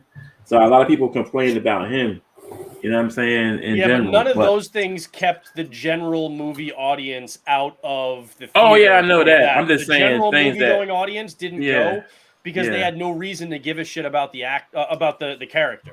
The They character didn't himself. know who Black Adam was, Mhm. and you have the Rock, and he's going to have his own kind of draw to a certain Yeah. extent. Mhm. But you were still in kind of the tail end of The the promotion pandemic, team kind of failed that movie too, man. Yeah, the promotion, the trailers were shit. yeah. And it was a character that most people just you don't have to sell the general movie going audience, the non like hardcore comic fans on Batman, Superman, Spider-Man. No, they'll go for that all day. Right, Black Adam, even with The Rock, people will be like, I'll wait a month and I'll catch it on streaming. Yeah. I don't need to go see a Black Adam movie in the theater because I don't even know who the fuck that is. And I'm going to be lost because it's going to be tied to all these other characters and I don't know what it is. Right. So it was a poorly planned out promotional stretch and they just shit the bed on that. But again, that if promotions it had worked, team we'd be failed. in a completely different space right now. Wild Beast, we got a super chat by Wild Beast, $10 super chat. Discovered your channel through R&B via John Campia and enjoyed the discussion tonight. As a DC fan, I wanted the DCEU to continue with the same actors like Henry Cavill and Dwayne and Margot Robbie. Definitely. Me too, and there's a lot of people Me too, Wild did. And here's the thing. I want to address something real quick. Thank you for the $10 super chat. Definitely. I appreciate that. But I want to address something earlier that I saw here. And thank you very much for your information, Restless Youth Productions. But here's the thing that I want you to understand. I've been reading comics since 1975. Okay, 1975, 1976. I've been reading for a long time, bro. And if anybody wants the DCEU to succeed, I do. But here's the thing. I want a lot of people to understand this, bro. And we really need to understand this. I don't want just one separate option to succeed more than the other. And the thing is, it's like I'm getting to that point where I see this and I'm very disappointing that there's always a versus. That I want DCEU to, I don't know why. It. I want Marvel to fail. I want Marvel to make it. I want DCEU to fail. That's weird to me, bro. Like it's a weird dichotomy because, like I said, one is only as good as the other. Judging by the amount of money we spend on both, we want both to fucking win. Both of them to succeed. I don't want a competition. I don't want basically it to be competition. And nobody is saying that DC can't succeed because the thing is, look, it's James Gunn. He is a talented director, a talented writer, and I want it to succeed, and I want him to be right. My level of skepticism is based on the old regime and how they was treated. I'm hoping that with the new regime, we can see something better. I hope that how everything has been right now, because the one thing that I love what James Gunn did and what he said the past couple of days is when he talked about Henry Cavill, and he said openly how the old regime dicked him the fuck around and they did some dirt shit to him. And he opened up and said it with no apologies, and I love he did say that. They were mad at him about that. The new regime dicked him around too, though. That's what's up. Yeah, they did. They did. But he was speaking specifically about what happened with the old regime and how it was an up and down merry-go-round type of situation. You could say that Zaslav maybe dicked him around, but like as far as Gunn and Safran, like again, to me that's what I mean. WBD, the boss. Because he brought him in. He brought him in and then brought in somebody who didn't feel like he had a place, so that's kind of dicking him around. Like that counts. Yeah. Now James Gunn and Peter Safran brought him in and flat out right away. Don't get me wrong. Old regime dicked him around for damn near a decade. A decade, bro. Than rehiring him and then deciding, you know what, actually we're changing our minds already. I mean, that's sticking around too, but that's certainly not keeping them on the bench for almost a decade. So it's a difference between what the two regimes have done. But either way, it's there's, to your point, Leia, like there are people who shit on DC because they want DC to fail because they're Marvel heads or MCU heads, or they just don't like those characters. The same way that there's ridiculous Xbox fans that want Sony to lose and vice versa, and that shit has always been stupid to me. Why not keep both systems if you can afford them and enjoy everything? Real comic book heads want both these studios to succeed because if they do, it's only going to make Feige be like, damn, all right, let's step up our game. Like we gotta all right, shit. That is where you really get good content when you know what I mean. Like in wrestling, like the most money making time for wrestling was when WCW and WWF or whatever was both on top. And finally, the Monday Night Wars is when they made the most fucking money. That is what you want. You don't want Marvel saying it don't matter what we put out because the fans are so starved for cool comic book movies. They're going to go out to see whatever trash we put out. It's not like we have any competition. We want them both saying, we got a friendly competition to beat the other guys, and I feel like Gunn has so many roots in Marvel that he sees them as all right. Like we can contend because these are still the biggest IPs in the world. Like if you stop a random person on the street, they know Batman and Superman more than they know Iron Man and Thor. It's just right. It's why we're as comic book readers we're so frustrated because we've seen so many years of them fumbling layups. Go ahead, Leo. What happened? You can take it. Wow. Get him.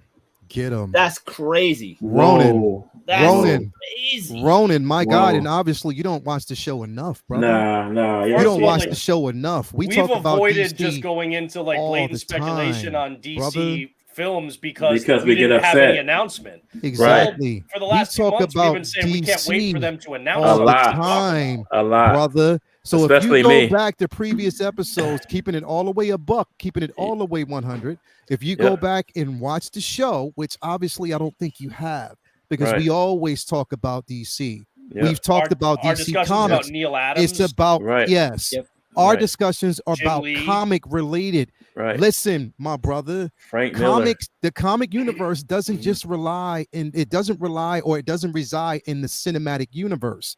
No. It is also in comics. That's what that's what this group like. We are aficionados when it comes to comics. Stream on Dark Knight Returns, like exactly. We talk about comics Ditko and first. Kirby and all the legends and crossing over with DC. And I come on here with Marvel, Superman shirts on, Flash shirts on. Dude, yes. We Charlie the Unicorn. Now, exactly. Granted, whenever there's a Marvel movie or show, thank you, Charlie. About it, and there's far more Marvel TVs and shows. So when those shows and movies come out, we got to talk about it. So that airs the sock. That's why we're so excited because we want this shit to be dope. So that this month we could be talking about a DC movie, next month a Marvel movie, back and forth instead of always talking about how great Feige is. And why? And it's like why that DC will do some shit that's dope. Why would any of us want either one to fail? We all collect comics. Most of us collect figures. It's all. I mean, for any of them to lose, we'll lose too. We lose technically. Too. Look at that bulge. Look at that bulge and tell me I'm not a fan of DC. Oh my God! Look at that. My eyes hurt. My eyes hurt. That fucking shit. Just hit me in the eye, bro. Jesus Christ! But I'm saying, like, before you make a statement like that, bro, just be your show. You gotta watch the show, bro. You showcase more Marvel here. I talk comics. Yeah, we talk comics. Period, bro. Period. The simple fact is that Marvel has put out like 10 times the amount of content in the last couple of years between Disney Plus shows, especially last year. We talked about Peacemaker every episode. We talked about it right after. 3 of us loved it. Jason wasn't so much, but but we talked about that shit all the time. We were excited for Black Adam. We talked a lot about Black Adam leading up to it, and then we talked about it after. The fact is, there are way more shows and movies that Marvel was I don't do this. I normally don't do this. But you got me kind of tight right now, brother. Because you obviously, come on, man. Like literally, you're not watching the show, bro. You don't watch the show enough. So I'm just gonna pass it on next. Keep on going, Brendan. Figures, artists. Where like you're gonna talk about Marvel for like 6 fucking episodes in a row, and then all of a sudden shit's gonna pop off with DC, and then you're gonna be talking. It's not like it's like there's no 1-for-1. Oh, we did Marvel this week. Next week we have to do DC. All right, because we're talking about indies too. I just did that whole fucking video on comics, and Hitomi today. All right, when there's stuff that's happening, then you're going to be talking about the stuff that's happening. Okay, but even when there's no DC shows on, we still talk about the books. We still talk about the figures. We still talk about everything. So I don't understand. I Am Batman as my pick of the week. Before I've done Superman 89 as my pick of the week before. Yeah, we did Jim Lee. We just talked about Frank Miller a couple weeks ago. Spent a whole Batman Spawn last week. I don't understand. Yeah. It's that. I mean, but also again, like when Disney Plus is cranking out show after show after show, you can't help it. Movies, you can't help it. It's like, look, you're not going to be offering nonstop fucking football commentary during baseball season, right? Exactly. Like that when stuff is happening in this corner. That's when you're talking about that more. When stuff's happening in that corner, That's when you're talking about that. And the reality is we've been waiting for several months for this slate to be unveiled. Exactly. And until this happened, what the fuck were we going to talk about? Yeah. We were talking about James in Gunn the before he even comics. said anything. Yeah, we were talking about DC in the comics, but as far as the DCU, DCEU, all that stuff, we've been in a holding pattern just waiting for them to give us something to talk about. So we can have And a now they Listen, have. about it. People Plain get and simple. tired. People get tired of me seeing me in here having convulsions about DC every other week. So I mean, come on, If we got to break it give up a shit about sometime. DC, would we have gotten as But like you animated have as them we because did you're a tonight? DC fan. That's the silly part. We was on here damn near fighting tonight. So Bro. come on, Yeah, like, it was chill like out. me right This and is- the three of them totally wrong, and we spent forever on that shit. Look at this guy. Like, He had too much beer. Because we This care about guy. DC. This He had too guy. much beer, bro. This much beer. this guy. Bro, we talked listen, about the Batman for like every week leading up to that shit. For Every like week, we bro. do. We Every talk week. about like literally the thing is if we dwell more in the comics, Marvel gets more of a surface because there's a lot going on in the Marvel universe right now, Yeah. cinematically and in comics. And the There's a comics, lot yeah. going on. The thing Yeah. is with DC, sometimes you have to wait months to finish the Yeah. story. Look, Yeah. it's all love. Yeah. We're not Yeah. shitting on you, Ronan. Like, No, we're it's not. It's just Not like that at all, bro. sometimes it shifts You gotta one watch. way, and then you counterbalance later on. But you're gonna have a long stretch where maybe it's Yeah. more Marvel, or it's maybe more Yeah. this or this character or that. Yeah. Because obviously we could fucking spend 10 hours a day just talking about whatever, but we can't get to every character because it's the same Every thing with Marvel time. and Also, DC, it but- is obviously a lot easier for us to get on here and talk about a Disney Plus show that just aired than Exactly, a yeah. random Right. floppy from Right, DC, right. from either company. Check From it either out. company, Right. Marvel or DC, it's a Every- lot easier for us to discuss Yo. a show that Every most time we likely talk, all of every you have time- watched, or a movie that all of you have watched, and Marvel's putting out way more on-screen content. And when it comes Exactly. to the comics, we're not always Exactly. all on the same reading schedule. Bro, every time we talk DC, at some point we get into an argument. It's not because we That like is true. fighting. We do have to It's not catch up. because we All like the fighting, fucking motherfuckers. It's because we love DC. Like what the Right. fuck? But- we love DC and Marvel. We've been reading comics since we were like what 6, 7, 8 years old. Also, Of layout, course.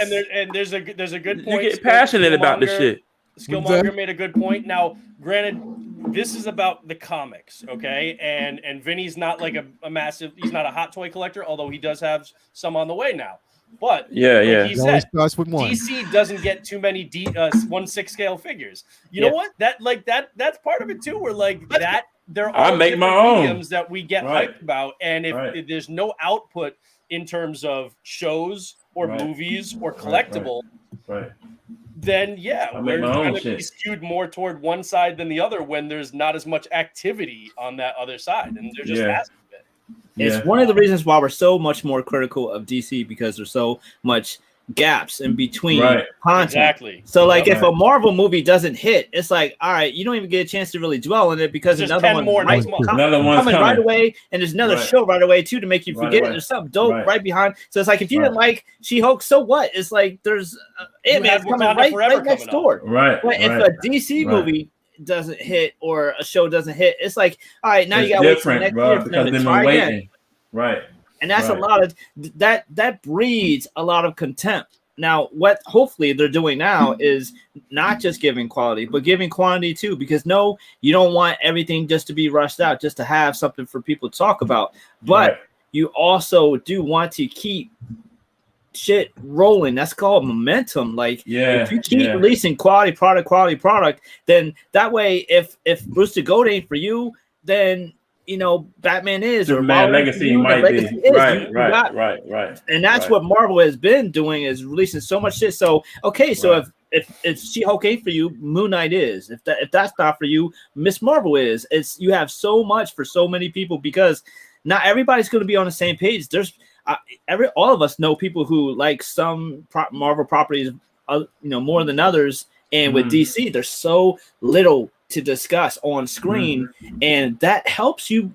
I hate to say it, but it's true. That helps you be excited about the universe as a whole, including the comics. Because if I read a great Marvel crossover or event, I'm like, damn, this would be dope if we see it on screen one day. But if I read a DC event, I don't really have any faith I'm ever going to see it on screen. And you know what's crazy too, bro? It's like Marvel. It's like, okay, Marvel make movie, good movie. They'll drop a bomb, right? And they'll make another movie right after. DC will make a movie drop a volume. bomb. If they drop DC will drop like, a bomb, and no then fucking they start all over again, or they It take leaves years a bad to taste in your mouth now for a they That's don't year. why wanna we see get it. upset. That's why we get upset, bro. Like we That's why read, we get upset. Taking more swings. Marvel is Yeah. simply stepping Take up to more the plate swings. and they're taking more swings. Right. So we're even reading if they something like miss some, AVX and be they're like, man, hitting who would some. they? How would they do this DC story? DC is not afraid- hitting them enough. Right. When we read Final Crisis, we don't think we'll ever see that on screen. Right. DC is afraid to miss. When they do miss, they take a pause for like 10 years. Like, what the fuck? You mess up one movie, keep going with another one. That's one thing Marvel does, bro. They'll make good movie. They might drop a bomb, and then motherfuckers will be like, okay, make another one out. And they do it, and they keep going. That's why we have so much to talk about with Marvel. DC Also, will make a I movie also and make feel a like bomb, Making movies she's after done. Eternals. Sometimes I feel like there's Right. contempt for the fans. Like it felt like WB was actually pissed at fans for restoring Snyderverse. That'd be like if Feige seen people shitting on Eternals and be like, all right, fuck y'all then. We ain't doing no more movies. Well, and a large Right, part of that too right. was because back like prior to what we have now, I'm gonna come It out for a was- second. I'll be right it back in. Can y'all hear was- me? yeah, Yeah. We hear you. it be right was back, I'll be Warner right back. Brothers that didn't really have any love for DC, right? It Yeah, was Warner absolutely. Brothers. Now Yeah. there's DC Studios. Now there are people who their sole focus is on DC and making those IPs successful. Yeah. Warner Brothers didn't have that before. It was like, oh, all right, we got to make comic movies, but, fine like, here. Yeah. Right. Yeah, exactly. Right, Now right, we have right. what and at Marvel they had people who loved the Marvel IPs making Mhm. those shows and Here making we those go. movies. They didn't have that at DC before. They would occasionally bring in See, a director who could make a good movie and was passionate about the character, but they didn't have that as a system built. that was their Studio. biggest Now mistake. they do have It a wasn't studio. systemic. So now let's Right. see how they move forward. But we didn't have that before. Now we've Yeah. got Everyone on this something panel at some resembling point in time, before we even ever started talking to each other, has said, yo, why isn't there a DC Studios the way there is an MCU Exactly. Studios? We were saying That that way for they have years. focus. I've seen that for years, bro. Yeah. Because Yeah. Marvel had to fight, scrape, and claw to get their shit back just to be able to make the movies, and WB has had these toys the whole time. The whole time.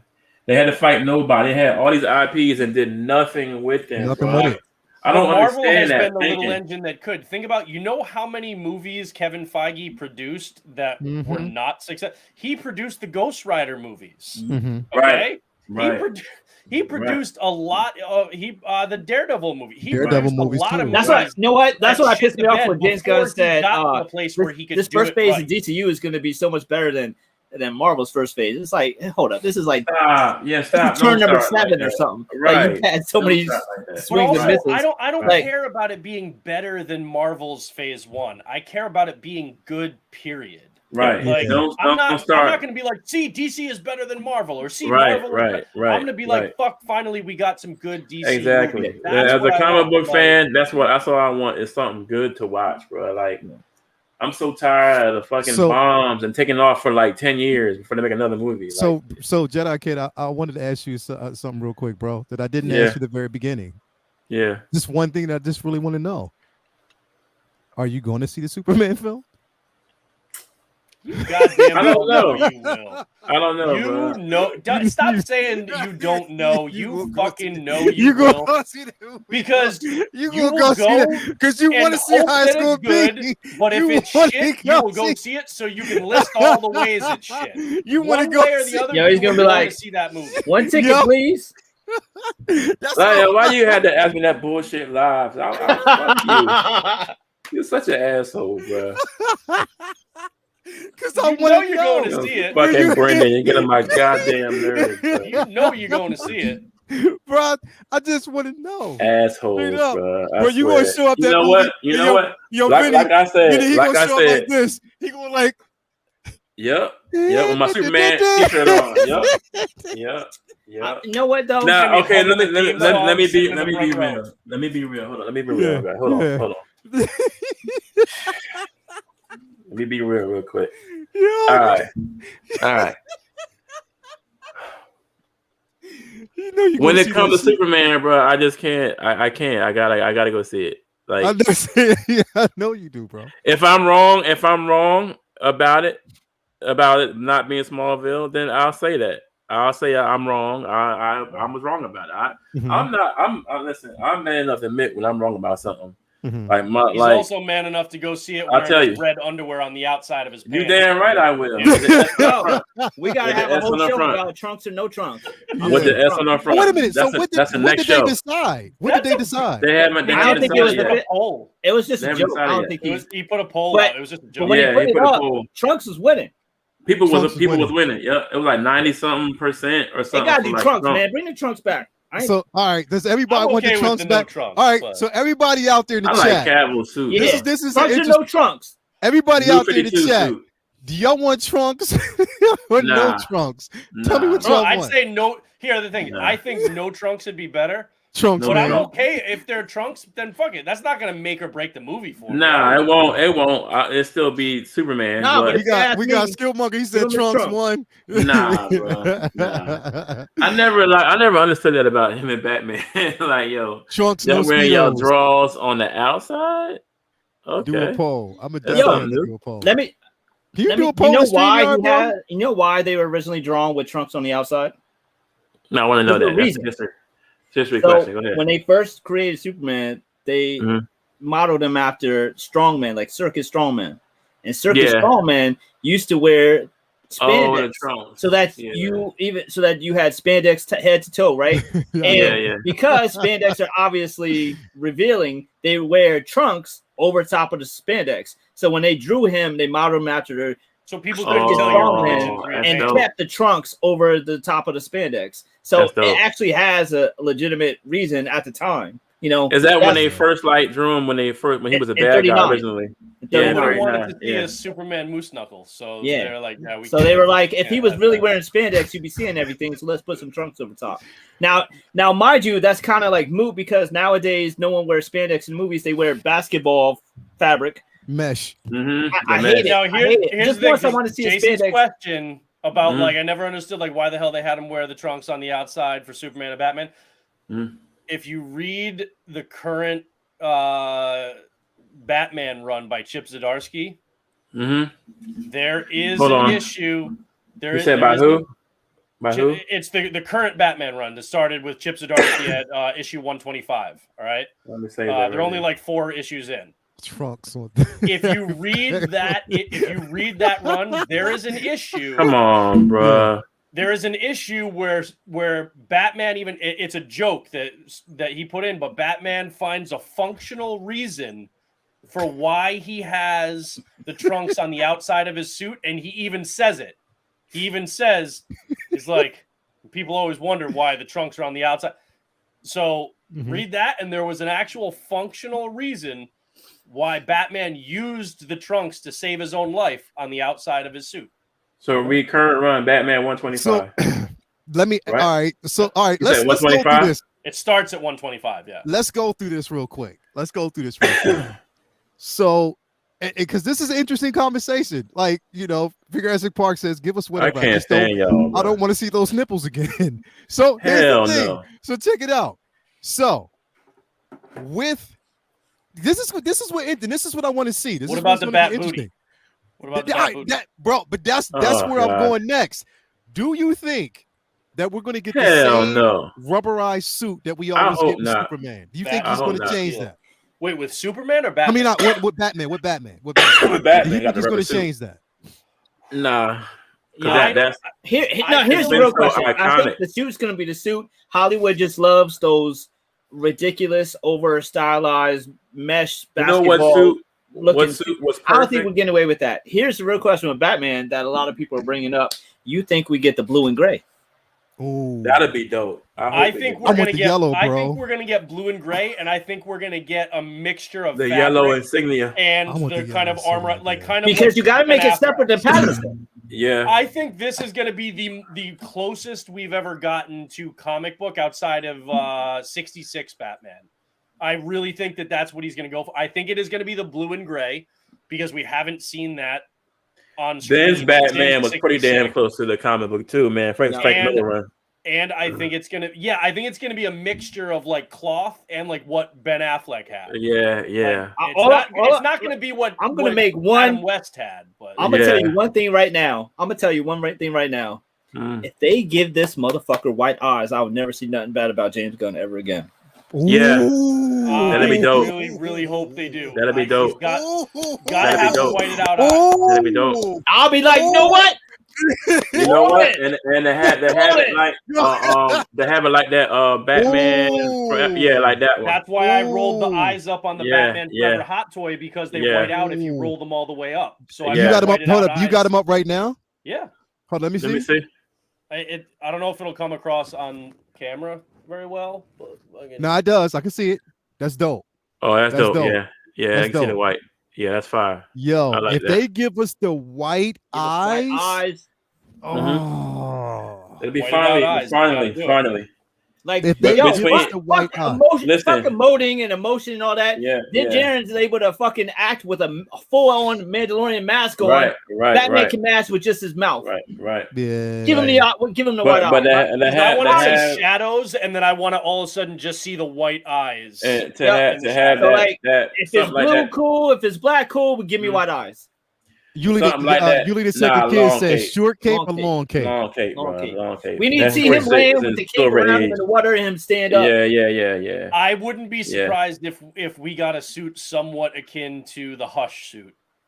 Yeah. The Hush suit honestly, or I like think James Gunn Frank is Miller on suit. They're gonna want that I blue. think he's They're gonna gonna want comic something book hard. differentiated from Pattinson.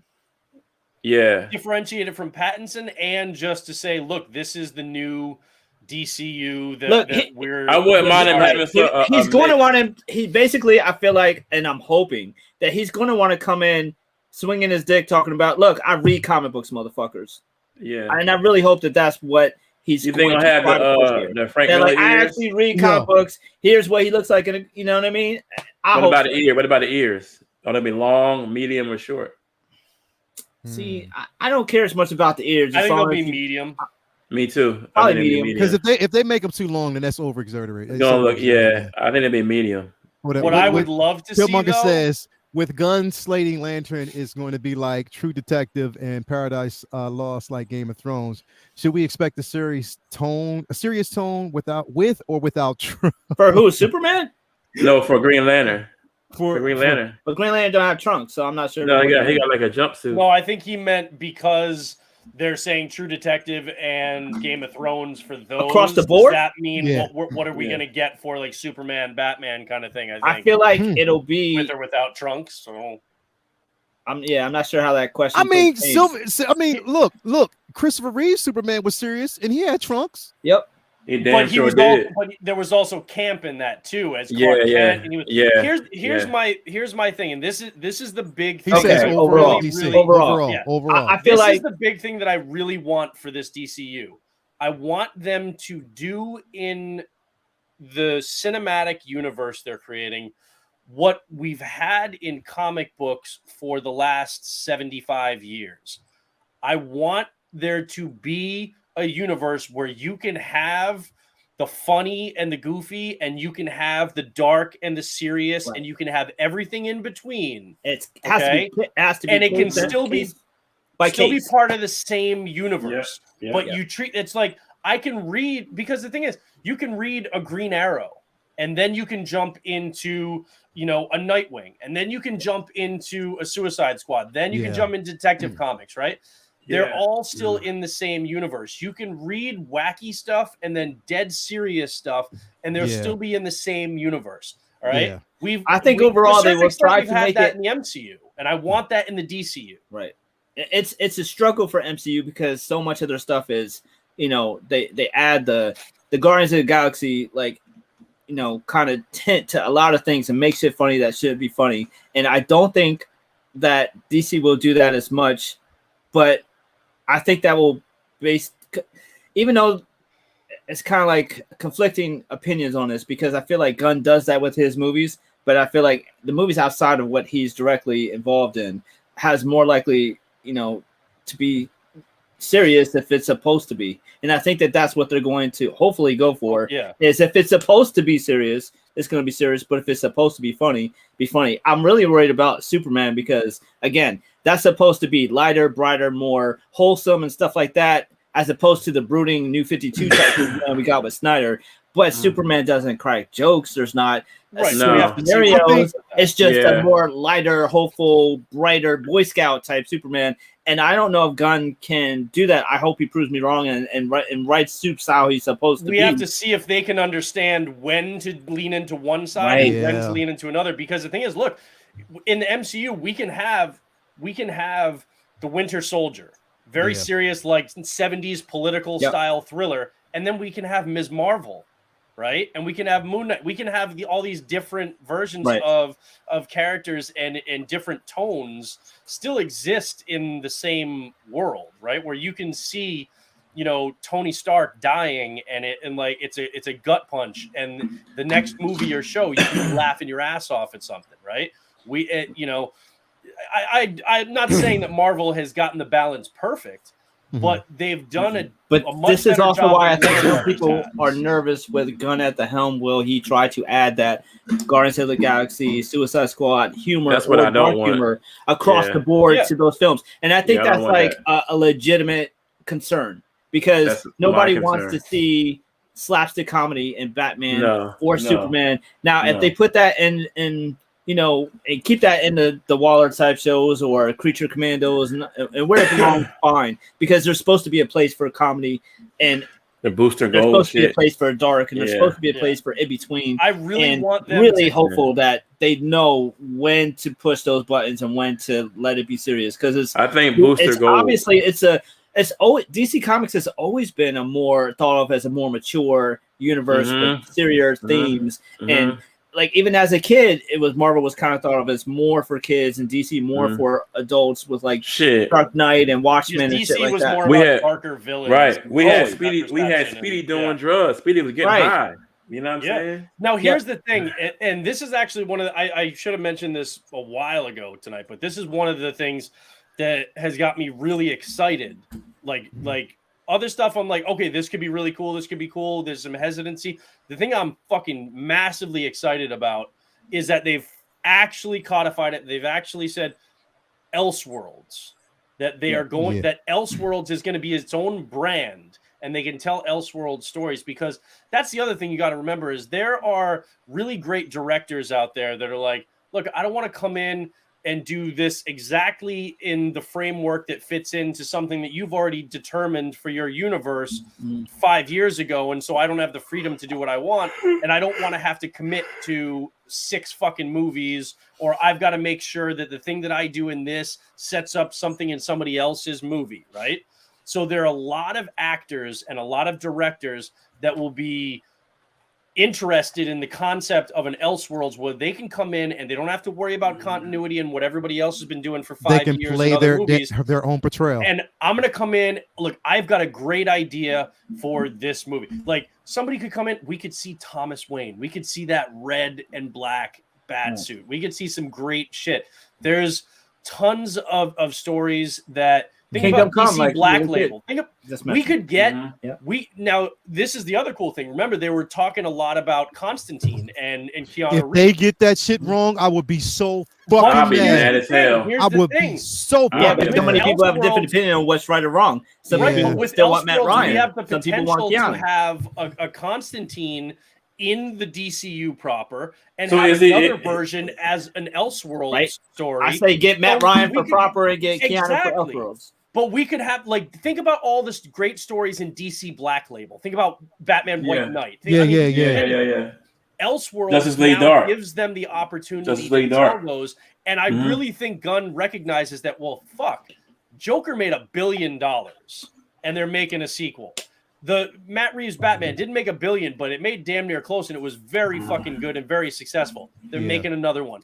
Why not continue to make more of those that you're not hampered by everything else that's going on? You Yeah. give auteurs the freedom to make something really, really special and bank on it. But also, if it doesn't work, it doesn't fuck up the whole rest of your cinematic universe. So you think they have an Elseworld Superman? Ooh. I'm hoping that we get like as under the Elseworlds label. I'm hoping Yuli that the we get a Kid. Kingdom Come Yuli in the a couple Kid. years from now, and That's then what Yuli the maybe Kid. Yuli the that- Kid is speaking my language right now. that's He what I've said, been "I would love-" saying. But he also Mhm. came. Hold up. He also came with this. I think in Cockpit is Superboy Prime is possible. That could, And definitely if Gunn does they have Superboy if he Prime. does Superboy Prime, woo my God. Yo, they ain't ready for Superboy Prime. Listen, They are I not will ready for retract everything I've ever said. but yeah, If they bring me Prime, dog. If they give us Superboy Prime, it is over. Superboy Prime Yo. is Superman on Oh my steroids God, and bro. insane. Oh my God, bro. That would be crazy, dog. but Bro.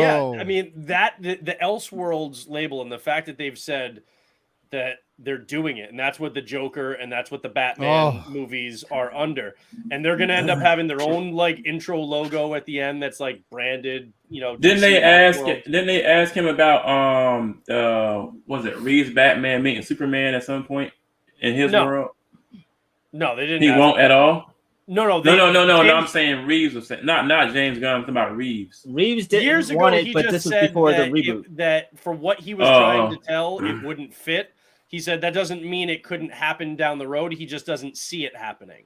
He said that a few years ago, right? But Before he all wasn't this saying like no, it's never going to happen. He was just saying right now, I don't, in the vision that I have for what I'm trying to do, I don't see that factoring in.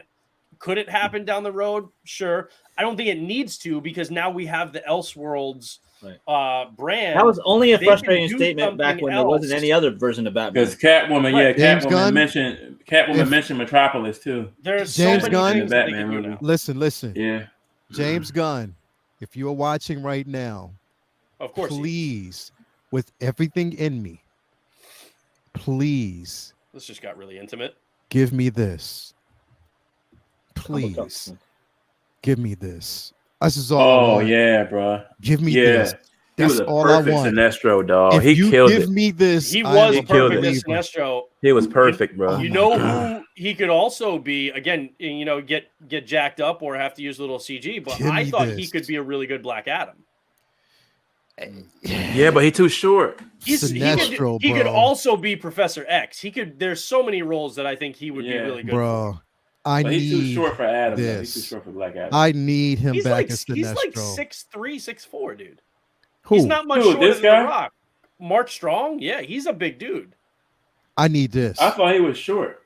I need this. Unless I'm mistaken, I don't think so. I He need didn't this. look like Mark in that picture though, but Mark Strong.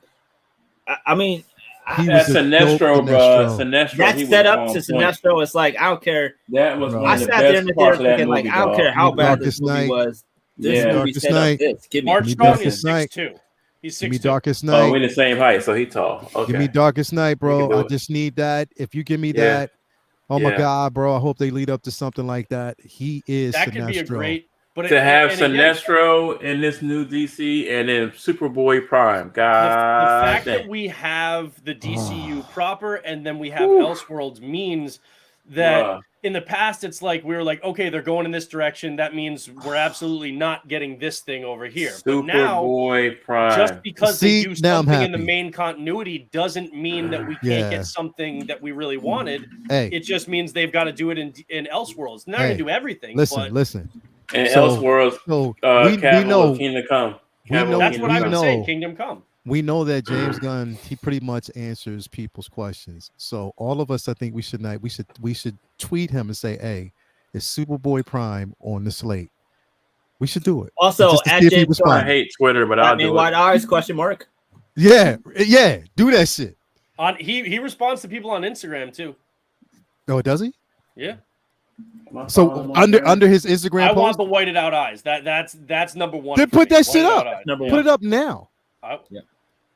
Don't try and fucking force me into doing Put the something shit I'm up not ready fucking to do. now, I'll man. do it when I'm good and goddamn ready to do it. Put the shit up fucking now, bro. Because I'm saying the more people who do Try and that, peer pressure me, like motherfucker. literally, man. If he does Superboy Prime with the suit as well, Yeah. oh my Yo, with God, that gold, it's over. on top of that. Oh, my God, bro. That right there, Superboy fucking Prime, bro. Yes. Boy, Prime looking like Werther's original. Bring it. Yeah, bro. Bring that. Because that shit, that is a worthy story, bro. To have him fucking Oh, shit yeah. up, that is definitely a worthy story. But If- couldn't if they they- have him fight from elsewhere? Have some kind of like multiverse thing happen where he comes. But here's from the frustrating Elseworld thing with to that. fight the Superman that he has now. Superboy Prime is so dope because he's done so many just ridiculous feats in the Ridiculous comic. things. But that's Yeah, something yeah. that's like even past that is amazing. So it's like you Yeah. got to build to that being, you know, bigger than what you're already getting. Yeah. And that's one of the things I'm worried about. It's like I don't want like them stuck on Superman Just versus get- Lex Luthor yeah. over and over and over. So Yeah. I want to see, you know, him fighting Darkseid and fighting Mongol. Yeah, like, a yeah. Warworld movie is Yeah. that would be my Yeah. I want I want I'm Warworld. tired of him with I bank want robbers Lex and to have shit a like that, bro. presence throughout the universe and throughout the films, Who Lex? but not be Let Lex the be immediate a backdrop. Let him build to something in the background Yeah. to the point where, okay, now he's elevated, but let's absolutely. Just because we also don't want to see the exact same villains, the exact same stuff over and over again. I personally, to me, it's like, if you're not going to have, you know, Cavill, like, Me going up, neither. or if you're not going to have Superman going up against the Lobo, We don't like DC though, right? Yo, Yeah, we I want to see. We don't like Brainiac. DC, but we still talking about that motherfucker. I want to see we've been Brainiac talking about come in. this shit for hours. We don't like DC. Yo, you know, We've been talking about this shit for like, you know, it's bro, been like like- three. It's literally 3 hours and 9 fucking minutes. Bruh. We've been talking about this shit. Hold on. I was only trying to keep this shit an hour, and we're Hold on. here 3 hours in, man. Fuck.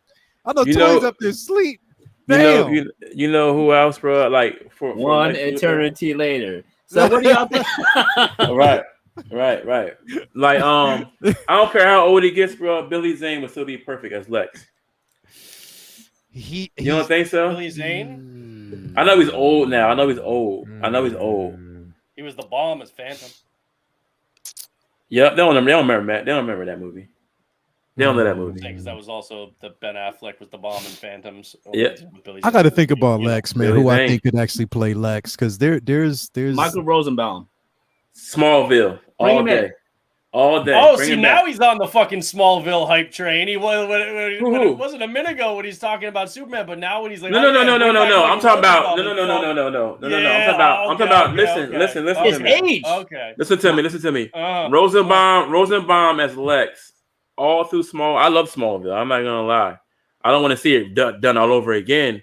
But to have that Lex Luthor, that version of Lex Luthor, he killed it. I don't care what nobody say. That motherfucker rocked Lex Luthor from high school to college to being grown. He killed it as Lex. Strong could be a Mongo good in Lex. there. Mark Strong could be a good Rosenbaum Lex. is Lex. Strong. bro. If we bring Mongo Sinestro, in, the guy like, we just showed.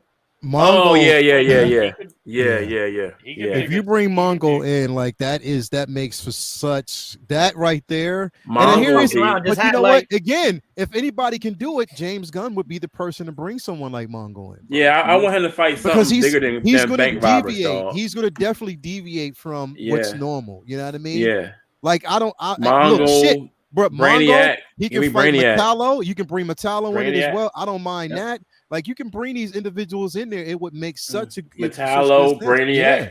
I think Mhm. Brainiac is at the top of the list as far as candidates that we That's haven't what seen everybody already. wants. You gotta get Everybody- I feel Brainiac. like- I think I feel You like gotta get Brainiac Brainiac. is probably where they're gonna go. That's what I wanted for Cavill, so it'd be and good they to could have it for fold the that- other guy.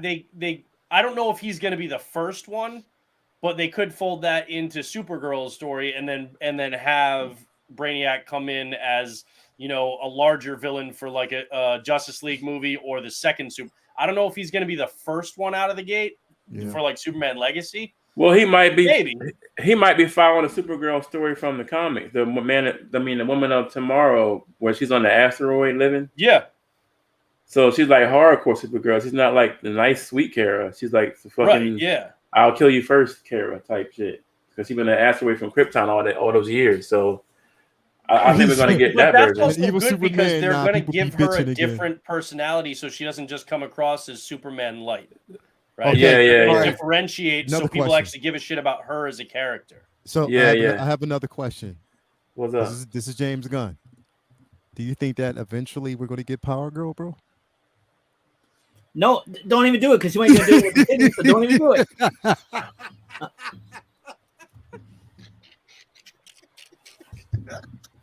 We not ready for Power Girl, bro. I am.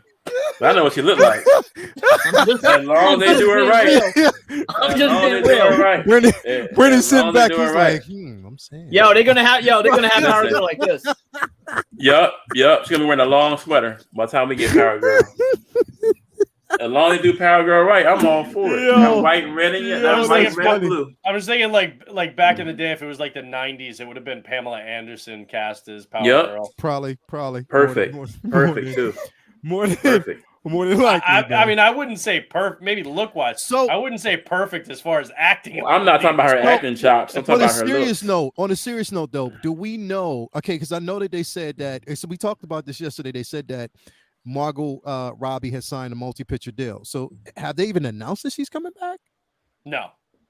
Her like we had talked about that. Her signing that deal basically means that if they want to use her in 3 movies, they can.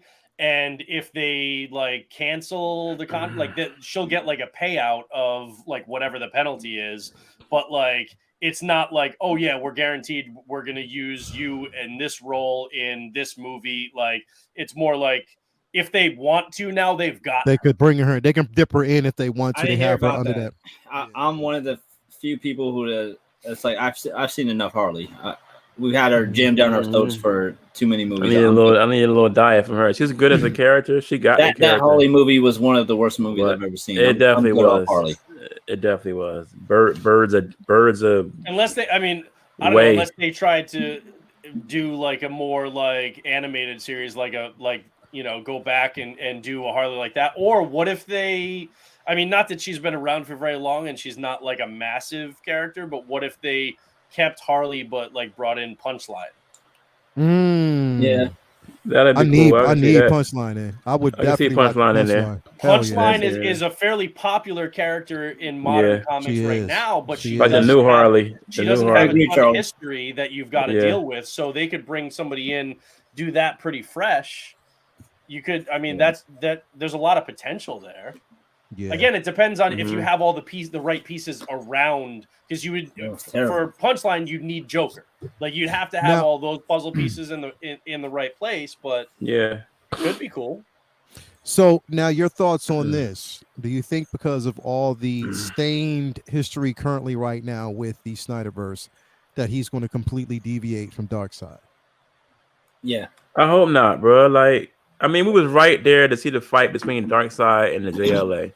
And then all of a sudden to cut him off and wait another 10 years to build up to him again. Like, come on. That's what I think. That's honestly, to me, out of all the complaints about the reboot or whatever this is, you know, I think even more than Cavill, it's that we were like this close to Superman versus Darkseid. Bro, we had Darkseid, Great Goodness, and Justice League versus Darkseid, and now I feel like this seems like such a comic book themed universe going forward that a Darkseid and Justice League team, like all that shit seems super possible, but I don't think it's something that they're just going to just like give us, even in phase 2. So what's frustrating is we have to be patient and wait for them to build up to it with this world.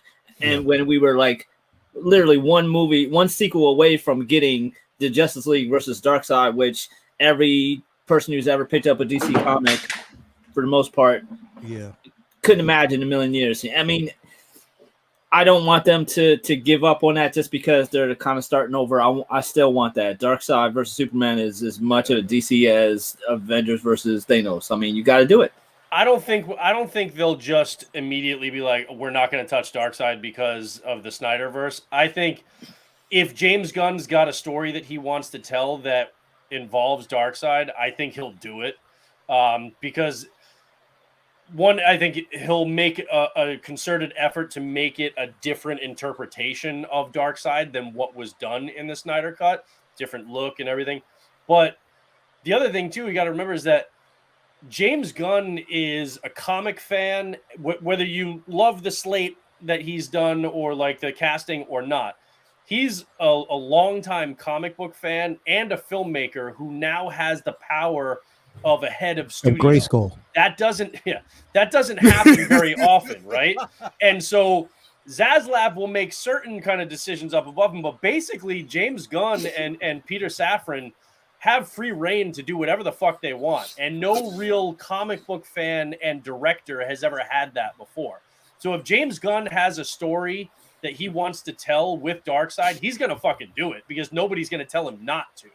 So I don't think he's going to be scared off of anything. It's just a matter of what he's excited to do.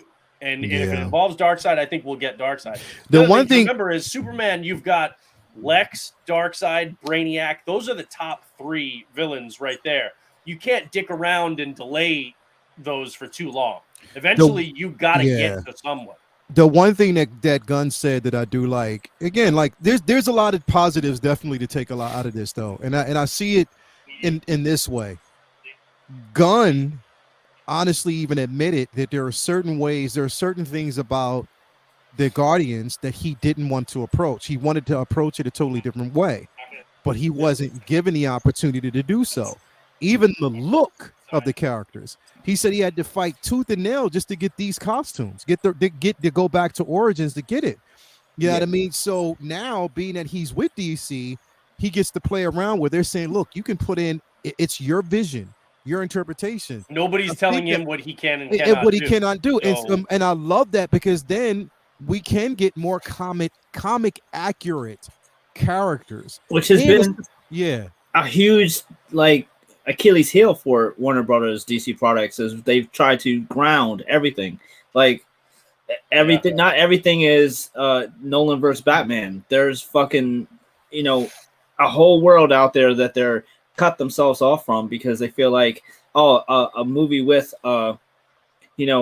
people who fly around space because of magical rings can't exist. And there's so many insane and crazy, like I want a world where I can see Batman fighting Clayface. Mm-hmm. I don't see that in Pattinson's verse, Nolan's verse. No. Even Snyderverse was like getting there, but not, like I want to see. Now we can. I want, because right now, I want to know comic book universe, and that's like way overdue. That's why we have the best chance now to get the whited out eyes, to get a blue and gray suit, to see Batman fighting galactic level, threats, stuff with like strategy. That. Yeah, we have the chance to. The Snyderverse isn't. They're going to do Elseworlds. The Snyderverse is not going to be an Elseworlds thing, because that's something that has the baggage that they want to distance themselves with. Yeah, if they and that's an unfortunate thing, that, but yeah, I think it would be and the sell Snyderverse to Netflix. Later. That movement is this. That was literally never going to happen. That was a fan thing, being like, oh, they might sell it to Netflix. Yeah. DC would never, ever. That would have been the stupidest business decision in the history of the world. Like that was never on the table. Nobody at Warner Brothers was ever contemplating selling the Snyderverse to Netflix. That wasn't a thing. Somebody just fucking shat that out of their mouth. My point is, people were figuring out if we say it enough, it happened, because we said we started Snyderverse enough and it happened. But that's ridiculous. That'd be like you were asking them to make a movie that they already had partially done and release it. The Snyder Cut was a much different scenario than sell all your shit to some other company, because Netflix. That's why Netflix stopped doing the Marvel shit, because they want to own it. So also, they're not going to take the Netflix can't afford to do that right now anyway. But that's why. Look, the only reason why we got the Snyder Cut was because of the pandemic.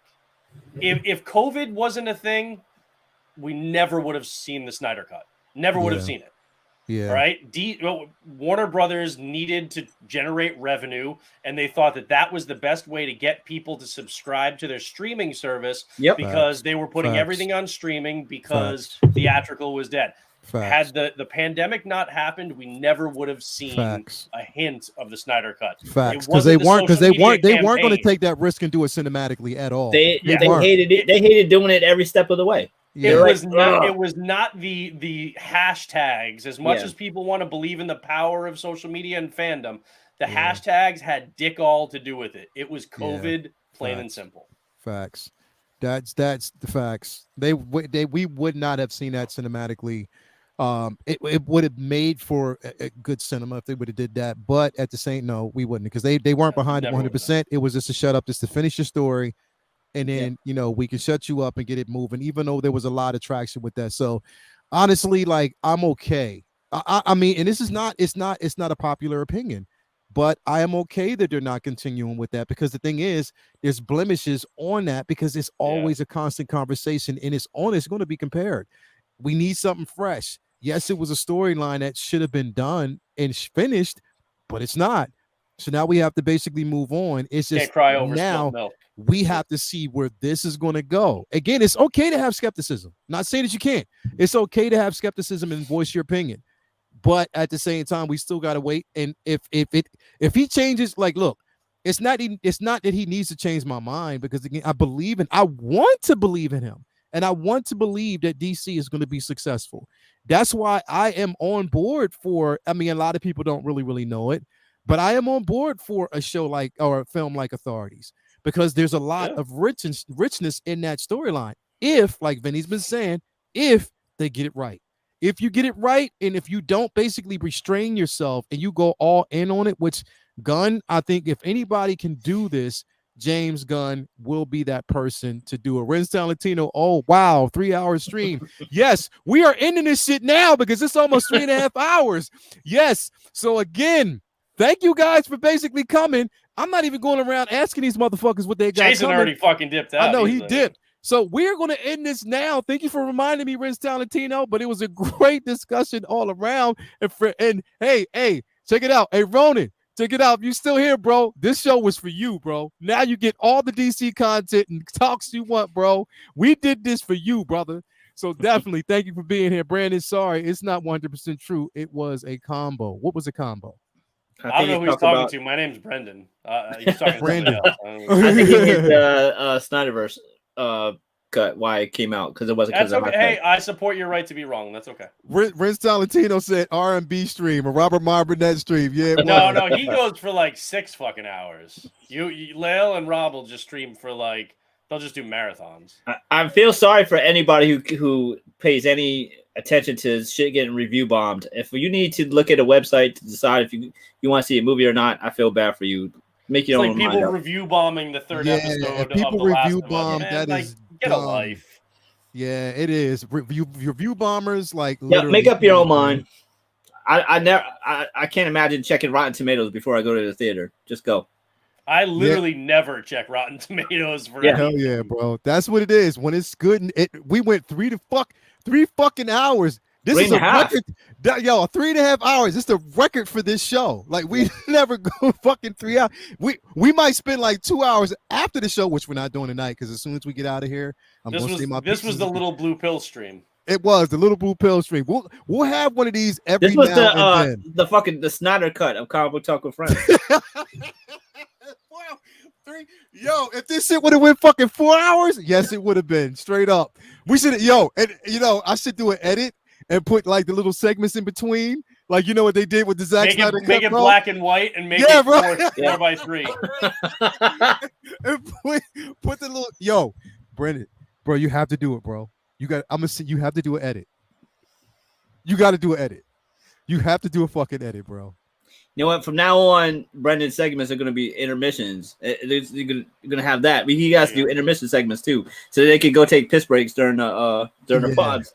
Yeah. Yo, man, that's what it's all about. We all want to see DC succeed. Hell yeah. We're starved for seeing DC get this shit on screen like Marvel has. We want to see them win. So fuck yeah. We need to see it. And like I said, I'm hoping for the best when it comes to Gunn, because I know he can do it.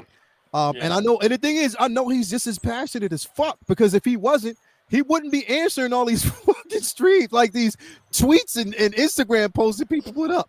He's just as passionate. We just have to kind of wait and see. And for everybody out there who's fucking, this is another thing. For all I just want to point out that Lael said he was ending the stream right away, like 3 minutes ago. I am. But did you believe that? Black people and Italian people can't say goodbye. Goodbye to every single person on the way out. Last thing. For motherfuckers who out there saying fire James Gunn, y'all need to get a life, bro. Hashtag fire James Gunn. Y'all need to get a fucking life. Come on, man. Stop playing that bullshit. Just let him do his thing and let's see how it is. DJ N, we would actually thank for you the $1.99 super chat, but we will continue this on another stream. Not tonight, because when we'll go another 4 hours. Anyway, thank you guys for coming through. It's been a great one, but we are going to end it here. I have everybody's link to their shit in the description. I'm not going around. It's just way too much. The link is there. If you want to find Vinny's store, you can actually find the link to his store on his Instagram page. If you want to see some, what is it called? Fan only videos of Brendan getting butt naked. The link is actually on his page. He's not just playing. If you want to see some Not good only videos, fans only. OnlyFans. Yeah, if you want to basically see some good posts and videos and shit like that, check out The Collector Without Fear. The links, everything is in the description. Make sure you do so. We'll be back next week, and it won't be a 3.5 hour show. But we will be next. We'll see. Fuck We'll see. that baby shit. We are out. Stay And naked. you know what? I'm not even ending this shit with the music. We just getting out. Peace.